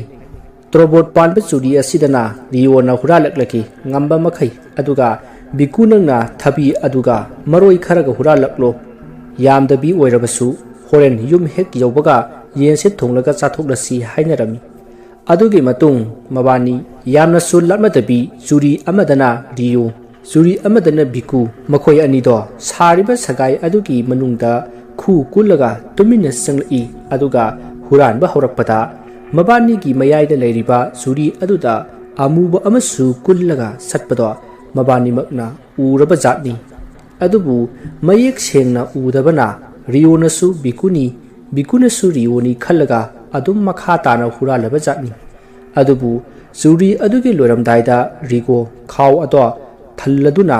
thokla se hek haige tawbaga mayaida leiriba zuri adugi aroiba saru aduda amuba ama phamlaga leibado riona urami adu urubadani riona sansaraga makuna machin melaga kappaga thorakhibado adubu bikudi riwo thokre haibase khangdaba jatni mana riwoda kaurubada riwodo khumlakti haiduna yingthokrubada amuba do bikugi manakta mamaina bikuda munna yinglaga leirami hai adudagi makhoi kharaga kiganbaga kanna lauraga kappaga chelakpada aikhoina amuk chenkhibadu ubada madi amukka hena pakatuna hena kanna lauraga chelakpa oramlei adubu mana chelakpada magi tungda mina tanar I hai pawasi tamlaga bikudi kappa leptri aikhoisu mawung amani haina parap yumda laklei aduga aikhoina lai latpham jorakpada lai sangnanaba leihoba anido tumlaga leirami adudagi ngasai chatminaruba kangu adusu tummasi yen adusu nongalaga oina sarasi hainari aduga tumnanaba tawnari aikhoisu warubaga loina tumnakhri aisu adumak tumni nongalaga kayamtadi tawrakhidre aikhoisu yen adu tholaga saraga ngarang thokiba thodoksin ado ningsing naraga wari linaraga noktuna yam harau nungaina leikhi numitudagi aikhoi huranba chatlaroisi hanaduna zumna lai oina lalaga huranbati chatkidrei mathanggi wari asi amu mayam punna taminarasi yambu ikoknona khurumjari mayamgidamakta asengba thokiba real manipuri horror story amam puduna laksari story asigu thabirakpa yohenba wari asi kari kamdobunu haibadu mayam punna taminarasi aigi ming yohenba kawi ai hauji class 10 gi metric exam thanabgidamakta boarding da leirakpa tha ahumuk surakpa kanda nongma ningthau kaba numit amada aikhoigi pupuga aiga aikoi ani aigi mit layengnabidamakta pauna bazarda leiba mitki clinic amada aigi mit jengba chatli mit jenguraba matung yumda aduma khalakhi numittu ai boarding da sangdre aduna nongalaga sangba takhi aduna numit adumati ai chak sing saraba matung lairik pai pung tara makhai tarakpa aduwaida aina lairik paringai matamda aigi thongnauda kanano amana ingonda yingmudona tawkhi aduda aina kanano haiduna yinguba matamdadi kanasu leramkhidi adudagi ai asum singdarakpadagi ai phamung hiptuna wakhal asum tawduna lei aina wakhal asum tawduna leiringaida aigi phonda call ama lakhi call ado kanano haina yingubada aigi marup sujakan tawiramkhi ai call ado paikhatle maruda mana asumna hari exam ki kayam parake haiduna hangdi matamatuda aina haiki khara adum pare haina aduga aikoi ani asum exam ki matangda ngaihak wari sanabadu loraba matung ai ngaihak facebook paiduna leirami asumna facebook paina ai numito adumak tumthakri no ngale ai boarding sangbagi matam jorokle aina boarding da sangdam daida isada inam nambaduna tawi adubu ai kaimta haidi ngaihak leraga ai adumak kakana boarding da thinbirakhi boarding jawraba kanda aina kakada lehorage hairaga ai adumak lehore boarding jawpata ai umang yamna sauki isada su swai lawi adubu ai kaimata khajiludi maramdi imanabaga charang tawduna leire ngaihak leiraba matung pung mari makhai tarakpa adwaida aikhoi ki boarding du senaba warden aduna tuition ki matam jawre haiduna kautharakhi aikhoina leiriba boarding asi mathak makha sai aduga aikhoina leirisina mathaktani makhadana nupi leibani asomna warden na kaurakpadagi aikhoi masen lairik paiduna kumthanaraki aikhoi tuition tawduna leiringai matamdasu isada swai lawba adumak phawi adubu ai kaimta khanjindana ꯑꯣꯖꯥꯅ ꯇꯥꯛꯏꯕ para ꯑꯗꯨꯗ ꯃꯨꯟꯅ ꯇꯥꯗꯨꯅ ꯂꯩ ꯇ꯭ꯌꯨꯁꯟꯒꯤ ꯃꯇꯝ ꯂꯣꯏꯗꯨꯅ ꯑꯩꯈꯣꯏ ꯉꯥꯏꯍꯥꯛ race ꯇꯧꯏ ꯑꯗꯨꯒ ꯑꯃꯨꯛ ꯂꯥꯏꯔꯤꯛ ꯄꯥꯏ ꯑꯩꯅ ꯂꯥꯏꯔꯤꯛ ꯄꯥꯏꯔꯤꯉꯩ ꯃꯇꯝꯗ ꯑꯩꯒꯤ ꯁꯛ ꯆꯞ ꯃꯥꯟꯅꯕ ꯑꯃ ꯊꯣꯛꯂꯛꯇꯨꯅ ꯑꯩꯕꯨ ꯗꯣꯂꯥꯟꯗꯒꯤ ꯆꯣꯡꯊꯣꯛ ꯇꯠꯇꯅ ꯍꯥꯏꯈꯤ ꯃꯇꯝ ꯑꯗꯨꯗ ꯑꯩꯅ ꯌꯥꯗꯕꯗꯒꯤ ꯑꯩꯒ ꯁꯛ ꯆꯞ ꯃꯥꯟꯅꯕ ꯑꯗꯣ ꯁꯥꯎꯔꯛꯈꯤ ꯑꯗꯨꯒ ꯃꯥꯒꯤ ꯃꯁꯛ ꯑꯗꯣ ꯌꯥꯝꯅ ꯍꯪꯒꯣꯏꯕ ꯍꯦꯛ ꯌꯦꯡꯕꯗ ꯑꯀꯤꯕ ꯐꯥꯎꯕ ꯅꯨꯄꯤꯔ ꯅꯨꯄꯥꯔ ꯈꯪꯗꯕ ꯑꯃꯒꯤ ꯁꯛꯇꯝꯗ ꯂꯧꯔꯛꯈꯤ ꯃꯇꯝ ꯑꯗꯨꯗ ꯑꯩꯅ ꯌꯥꯝꯅ ꯀꯤꯗꯨꯅ ꯑꯩꯒꯤ ꯐꯝꯃꯤꯟꯅꯕ ꯏꯃꯥꯟꯅꯕꯗ ꯀꯟꯅ ꯀꯣꯟꯗꯨꯅ ꯀꯞꯈꯤ ꯑꯩ ꯍꯥꯟꯅꯗꯒꯤꯁꯨ ꯍꯧꯅ ꯄꯤ ꯌꯥꯝꯅ ꯅꯧꯒꯜꯂꯤ ꯏꯃꯥꯟꯅꯕ ꯑꯗꯨꯅ ꯉꯛꯇꯨꯅ ꯑꯩꯉꯣꯟꯗ ꯌꯦꯡꯉꯒ ꯀꯩꯗꯧꯔꯒꯦ ꯚꯥꯏ ꯍꯥꯏꯅ ꯍꯪꯂꯛꯈꯤ ꯃꯇꯝ ꯑꯗꯨꯗ ꯑꯩꯅ ꯑꯁꯨꯝꯅ ꯍꯥꯏ ꯑꯩꯒ ꯁꯛ ꯆꯞ ꯃꯥꯟꯅꯕ ꯑꯃꯅ ꯑꯩꯕꯨ ꯇꯨꯂꯥꯟꯗꯒꯤ ꯆꯣꯡꯊꯣꯛ ꯇꯠꯇꯅ ꯍꯥꯏꯔꯛꯏ ꯍꯥꯏꯅ ꯏꯃꯥꯟꯅꯕꯗ ꯇꯝꯃꯤ ꯑꯩꯒꯤ ꯋꯥꯗꯨ ꯇꯥꯔꯕ ꯃꯇꯨꯡ ꯃꯥꯅ ꯀꯔꯅꯖꯤꯠꯄꯨ ꯀꯧꯏ ꯀꯔꯅꯖꯤꯠ ꯍꯥꯏꯔꯤꯕꯁꯤ ꯑꯩꯒꯤ ꯏꯃꯥꯟꯅꯕꯅꯤ ꯑꯗꯨꯒ ꯑꯩꯅ ꯀꯣꯜꯂꯤꯕꯁꯤꯅ ꯖꯣꯟ ꯀꯧꯏ ꯑꯗꯨꯒ ꯖꯣꯟꯅ ꯀꯔꯅꯖꯤꯠꯇ ꯃꯃꯥꯕꯣꯛ ꯑꯃꯨꯛꯇ ꯀꯧꯔꯨꯆꯣ ꯍꯥꯏꯕꯗꯒꯤ ꯀꯔꯅꯖꯤꯠꯅ ꯀꯧꯕ ꯆꯠꯈꯤ ꯉꯥꯏꯍꯥꯛ ꯂꯩꯔꯒ ꯏꯃꯥꯕꯣꯛꯁꯨ ꯂꯥꯛꯂꯦ ꯑꯗꯨꯒ ꯏꯃꯥꯕꯣꯛꯅ ꯀꯩꯗꯧꯔꯒꯦ ꯍꯥꯏꯗꯨꯅ ꯏꯄꯥ ꯄꯥꯈꯠꯅ ꯍꯪꯉꯛꯏ ꯃꯇꯝ ꯑꯗꯨꯗ ꯖꯣꯟꯅ ꯋꯥ ꯂꯣꯏꯅ ꯍꯥꯏꯈꯤ ꯑꯗꯨꯒ ꯑꯩꯒꯤ ꯀꯥꯗ ꯏꯃꯥꯟꯅꯕꯅ ꯄꯨꯁꯤꯜꯂꯤ ꯑꯗꯨ ꯐꯥꯎꯕꯗ ꯑꯩ ꯌꯥꯝꯅ ꯀꯞꯈꯤ ꯃꯈꯣꯏꯅ ꯊꯦꯝꯕꯗꯁꯨ ꯑꯩ ꯀꯞꯄꯗꯤ ꯇꯣꯛꯂꯝꯗꯦ ꯉꯥꯏꯍꯥꯛꯀꯤ ꯃꯅꯨꯡꯗꯗꯤ ꯏꯃꯥꯕꯣꯛꯅ ꯈꯣꯏꯖꯨ ꯂꯩꯈꯥꯝ ꯊꯥꯔꯛꯈꯤ ꯈꯣꯏꯖꯨ ꯂꯩꯈꯥꯝ ꯃꯅꯝꯗꯨ ꯑꯩ ꯀꯌꯥ ꯍꯩꯅꯔꯝꯈꯤꯗꯦ ꯑꯗꯨꯕꯨ ꯑꯩ ꯀꯩꯝꯇꯗꯤ ꯍꯥꯏꯗꯦ ꯑꯁꯨꯝꯅ ꯈꯣꯏꯖꯨ ꯂꯩꯈꯥꯝ ꯊꯥꯔꯛꯄꯗꯒꯤ ꯑꯩ ꯀꯞꯄ ꯇꯣꯛꯈꯤ ꯑꯗꯨꯕꯨ ꯉꯥꯏꯍꯥꯛ ꯂꯩꯔꯕ ꯇꯨꯡꯗꯗꯤ ꯑꯩꯉꯣꯟꯗ ꯗꯣꯂꯥꯟꯗꯒꯤ ꯆꯣꯡꯊꯧ ꯍꯥꯏꯔꯛꯄ ꯕꯨꯠ ꯍꯥꯏꯒꯗ꯭ꯔꯥ ꯂꯥꯏ ꯍꯥꯏꯒꯗ꯭ꯔꯥ ꯃꯍꯥꯛ ꯑꯗꯣ ꯑꯃꯨꯛ ꯑꯩꯒꯤ ꯋꯥꯈꯜꯗ ꯂꯥꯛꯈꯤ ꯑꯗꯨꯒ ꯑꯁꯨꯝꯅ ꯍꯥꯏꯔꯛꯏ ꯑꯩ ꯍꯣꯔꯦꯟꯁꯨ ꯑꯃꯨꯛ ꯂꯥꯛꯀꯅꯤ ꯍꯥꯏꯅ ꯋꯥꯁꯦ ꯍꯥꯏꯔꯝꯂꯒ ꯕꯨꯠ ꯑꯗꯣ ꯑꯃꯨꯛ ꯃꯥꯡꯈ꯭ꯔꯦ ꯑꯩꯅ ꯀꯞꯄ ꯍꯦꯟꯃꯟꯕꯗꯒꯤ ꯃꯕꯨꯛ ꯍꯣꯏꯁꯨ ꯄꯥꯈꯠꯂꯕ ꯃꯥꯜꯂꯤ ꯃꯔꯝ ꯑꯗꯨꯅ ꯌꯨꯝꯗ ꯄꯥꯎ ꯄꯤꯗꯨꯅ ꯌꯨꯝꯒꯤ ꯃꯤ ꯀꯧꯔꯤ ꯉꯥꯏꯍꯥꯛ ꯂꯩꯔꯕꯒꯤ ꯇꯨꯡꯗꯗꯤ ꯌꯨꯝꯒꯤ ꯃꯤꯁꯤꯡꯁꯨ ꯂꯥꯛꯇꯨꯅ ꯑꯩꯕꯨ ꯌꯨꯝꯗ ꯄꯨꯈꯤ ꯌꯨꯝ ꯌꯧꯔꯕꯒꯤ ꯇꯨꯡꯗ ꯑꯩꯒꯤ ꯏꯄꯨꯅ ꯂꯩꯀꯥꯏꯒꯤ ꯑꯃꯥꯏꯕ ꯑꯃ ꯀꯧꯗꯨꯅ ꯑꯩꯕꯨ ꯂꯥꯏ ꯈꯣꯏꯔꯝꯃꯤ ꯂꯥꯏ ꯈꯣꯏꯔꯝꯕꯗꯨꯁꯨ ꯑꯃꯥꯏꯕꯅ ꯑꯁꯨꯝꯅ ꯑꯩꯉꯣꯟꯗ ꯍꯪꯂꯛꯈꯤ ꯅꯨꯃꯤꯠꯇ ꯀꯔꯤ ꯀꯔꯤ ꯎꯏ ꯍꯥꯏꯅ ꯑꯗꯨꯗ ꯑꯩꯅ ꯑꯁꯨꯝꯅ ꯍꯥꯏ ꯃꯤꯑꯣꯏ ꯑꯃ ꯃꯃꯥꯏ ꯃꯃꯤꯠ ꯄ꯭ꯂꯥꯁꯇꯤꯛꯅ ꯈꯨꯝꯖꯤꯜꯂꯤ ꯑꯗꯨꯒ ꯃꯕꯨꯛꯇ ꯊꯥꯡꯅ ꯊꯤꯜꯂꯤ ꯊꯥꯡ ꯑꯗꯣ ꯀꯅꯥꯝꯇꯅꯁꯨ ꯄꯥꯏꯗꯦ ꯃꯊꯟꯇ ꯄꯥꯏꯔꯒ ꯊꯤꯟꯕꯅꯤ ꯑꯗꯨꯒ ꯉꯥꯏꯍꯥꯛ ꯂꯩꯔꯒ ꯃꯤꯔꯥꯡ ꯎꯏ ꯑꯗꯨꯒ ꯑꯃꯨꯛ ꯍꯅꯨꯕꯤ ꯑꯃ ꯑꯃꯨꯛ ꯎꯔꯛꯏ ꯍꯅꯨꯕꯤ ꯑꯗꯣ ꯃꯤ ꯃꯨꯏ ꯃꯁꯛꯇꯤ ꯈꯪꯕ ꯉꯝꯗꯦ ꯑꯗꯨꯒ ꯈꯣꯡꯅꯥꯡ ꯑꯃ ꯎꯔꯛꯈꯤ ꯃꯁꯤ ꯄꯨꯝꯅꯃꯛ ꯑꯩꯅ ꯂꯩꯀꯥꯏꯒꯤ ꯑꯃꯥꯏꯕ ꯑꯗꯨꯗ ꯇꯝꯈꯤ ꯑꯩꯒꯤ ꯋꯥ ꯑꯗꯨ ꯇꯥꯔꯕꯒꯤ ꯇꯨꯡꯗ ꯑꯃꯥꯏꯕꯅ ꯑꯁꯨꯝꯅ ꯍꯥꯏꯔꯛꯈꯤ ꯃꯤꯒꯤ ꯄꯣꯠꯁꯦꯝ ꯌꯥꯎꯔꯦ ꯍꯥꯏꯔꯛꯈꯤ ꯑꯗꯨꯅ ꯍꯌꯦꯡ ꯂꯥꯏ ꯑꯃꯨꯛꯇꯪ ꯈꯣꯏꯔꯝꯁꯤ ꯍꯥꯏꯔꯛꯈꯤ ꯑꯗꯨꯒ ꯂꯩꯀꯥꯏꯒꯤ ꯑꯃꯥꯏꯕ ꯑꯗꯨꯗ ꯏꯄꯨꯅ ꯗꯈꯤꯅꯥ ꯈꯔ ꯇꯧꯗꯨꯅ ꯋꯥꯔꯤ ꯋꯥꯇꯥꯏ ꯈꯔ ꯁꯥꯟꯅꯔꯝꯃꯤ ꯑꯗꯨꯒꯤ ꯃꯇꯨꯡ ꯂꯩꯀꯥꯏꯒꯤ ꯑꯃꯥꯏꯕ ꯑꯗꯣ ꯆꯠꯈ꯭ꯔꯦ ꯑꯗꯨꯒ ꯉꯥꯏꯍꯥꯛ ꯂꯩꯔꯕ ꯇꯨꯡꯗ ꯑꯩꯒꯤ ꯑꯍꯜ ꯂꯃꯟꯅ ꯏꯃꯥꯟꯅꯕ ꯑꯃ ꯀꯧꯈꯤ ꯏꯃꯥꯟꯅꯕ ꯑꯗꯣ ꯌꯧꯔꯛꯂꯕ ꯇꯨꯡꯗ ꯑꯩꯅ ꯏꯃꯥꯟꯅꯕ ꯑꯗꯨꯗ ꯀꯧꯗꯨꯅ ꯀꯞꯈꯤ ꯑꯗꯨꯒ ꯑꯁꯨꯝꯅ ꯍꯥꯏ ꯑꯩꯅ ꯋꯥꯔꯕ ꯀꯥꯟꯁꯤꯗ ꯅꯪꯅ ꯑꯩꯒꯤ ꯏꯅꯥꯛꯇ ꯂꯥꯛꯄꯁꯦ ꯑꯩ ꯌꯥꯝꯅ ꯍꯔꯥꯎꯏ ꯍꯥꯏꯈꯤ ꯏꯃꯥꯟꯅꯕꯅ ꯑꯩꯕꯨ ꯊꯦꯝꯖꯤꯟꯕꯤꯔꯛꯈꯤ ꯉꯥꯏꯍꯥꯛ ꯂꯩꯔꯒ ꯏꯃꯥꯟꯅꯕ ꯑꯗꯨꯒ ꯑꯩꯒ ꯑꯍꯤꯡ ꯑꯗꯣ ꯂꯦꯛꯃꯤꯟꯅꯔꯤ ꯅꯣꯡꯉꯥꯜꯂꯒ ꯏꯃꯥꯟꯅꯕ ꯑꯗꯣ ꯃꯥꯒꯤ ꯌꯨꯝꯗꯒꯤ ꯀꯧꯔꯛꯈꯤ ꯑꯗꯨꯒ ꯃꯍꯥꯛ ꯆꯠꯂꯒꯦ ꯍꯥꯏꯔꯝꯗꯨꯅ ꯑꯗꯨꯃꯛ ꯆꯠꯈ꯭ꯔꯦ ꯃꯇꯝꯗꯤ ꯑꯁꯨꯝ ꯍꯧꯈꯤꯕꯅ ꯉꯔꯥꯡ ꯑꯃꯥꯏꯕꯅ ꯂꯥꯏ ꯈꯣꯏꯔꯝꯁꯤ ꯍꯥꯏꯔꯝꯕ ꯃꯇꯝ ꯑꯗꯣ ꯌꯧꯁꯤꯜꯂꯛꯂꯤ ꯂꯩꯀꯥꯏꯒꯤ ꯑꯃꯥꯏꯕ ꯑꯗꯨ ꯂꯥꯛꯂꯒ ꯂꯥꯏ ꯑꯗꯣ ꯈꯣꯏꯔꯝꯈꯤ ꯑꯗꯨꯒꯤ ꯃꯇꯨꯡꯗꯒꯤꯗꯤ ꯑꯩ ꯀꯔꯤꯁꯨ ꯇꯧꯗꯅ ꯂꯩꯔꯤ ꯑꯗꯨꯒ ꯉꯁꯥꯏ ꯕꯨꯠ ꯑꯗꯨꯅ ꯂꯥꯛꯀꯅꯤ ꯍꯥꯏꯔꯝꯕ ꯑꯗꯨꯁꯨ ꯑꯗꯨꯃꯛ ꯂꯥꯛꯈꯤꯗ꯭ꯔꯦ ꯂꯥꯛꯇꯕꯁꯨ ꯑꯣꯏꯔꯁꯅꯨ ꯃꯁꯤꯅꯤ ꯑꯩꯉꯣꯟꯗ ꯊꯣꯛꯈꯤꯕ ꯑꯁꯦꯡꯕ ꯋꯥꯔꯤ ꯃꯌꯥꯝꯕꯨ ꯑꯔꯣꯏꯕꯗ ꯑꯃꯨꯛꯀ ꯍꯟꯅ ꯈꯨꯔꯨꯝꯖꯔꯤ ꯃꯊꯪꯒꯤ ꯋꯥꯔꯤ ꯑꯁꯤ ꯑꯃꯨꯛ ꯃꯌꯥꯝ ꯄꯨꯟꯅ ꯇꯥꯃꯤꯟꯅꯔꯁꯤ ꯃꯌꯥꯝꯕꯨ ꯏꯀꯣꯛꯅꯣꯅ ꯈꯨꯔꯨꯝꯖꯔꯤ ꯉꯁꯤꯁꯨ ꯃꯌꯥꯝꯒꯤ ꯅꯨꯡꯉꯥꯏꯅꯕꯒꯤꯗꯃꯛ ꯃꯅꯤꯄꯨꯔꯤ ꯔꯤꯌꯦꯜ ꯍꯣꯔꯔ ꯁ꯭ꯇꯣꯔꯤ ꯑꯃ ꯑꯃꯨꯛ ꯄꯨꯗꯨꯅ ꯂꯥꯛꯆꯔꯤ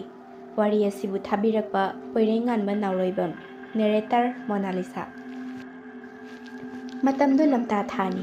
ꯑꯩꯈꯣꯏ ꯄꯨꯟꯅ ꯊꯥꯕꯜ ꯆꯣꯡꯕ ꯆꯠꯁꯤ ꯍꯥꯏꯗꯨꯅ ꯑꯩꯈꯣꯏ 5 ꯍꯧꯅꯔꯒ ꯆꯠꯂꯤ ꯑꯩꯈꯣꯏꯅ ꯊꯥꯕꯜ ꯃꯐꯝ ꯌꯧꯔꯛꯄꯗ ꯊꯥꯕꯜꯁꯨ ꯃꯤ ꯌꯥꯝꯗ꯭ꯔꯤ ꯍꯥꯏꯗꯨꯅ ꯃꯣꯏ 3ꯗꯤ ꯊꯥꯕꯜ ꯃꯐꯝꯗ ꯂꯩꯍꯧꯏ ꯑꯗꯨꯒ ꯑꯩꯈꯣꯏ 2 ꯑꯃꯗꯤ ꯑꯩꯒ ꯂꯩꯃꯤꯟꯅꯔꯤꯕ ꯏꯃꯥꯟꯅꯕꯤ ꯑꯁꯤꯒꯤ ꯃꯌꯨꯝꯗ ꯆꯥꯛ ꯆꯥꯕ ꯆꯠꯂꯨꯁꯤ ꯍꯥꯏꯗꯨꯅ ꯂꯥꯛꯏ ꯑꯩꯈꯣꯏꯅ ꯁꯨꯝ ꯂꯥꯛꯄꯗ ꯏꯃꯥꯟꯅꯕꯤ ꯑꯗꯨꯒꯤ ꯂꯩꯀꯥꯏꯒꯤ ꯂꯩꯔꯛ ꯃꯆꯥ ꯑꯃ ꯂꯩ꯫ ꯑꯩꯈꯣꯏꯅ ꯁꯨꯝ ꯂꯥꯛꯄꯗꯒꯤ ꯂꯩꯔꯛ ꯑꯗꯨ ꯌꯧꯔꯦ꯫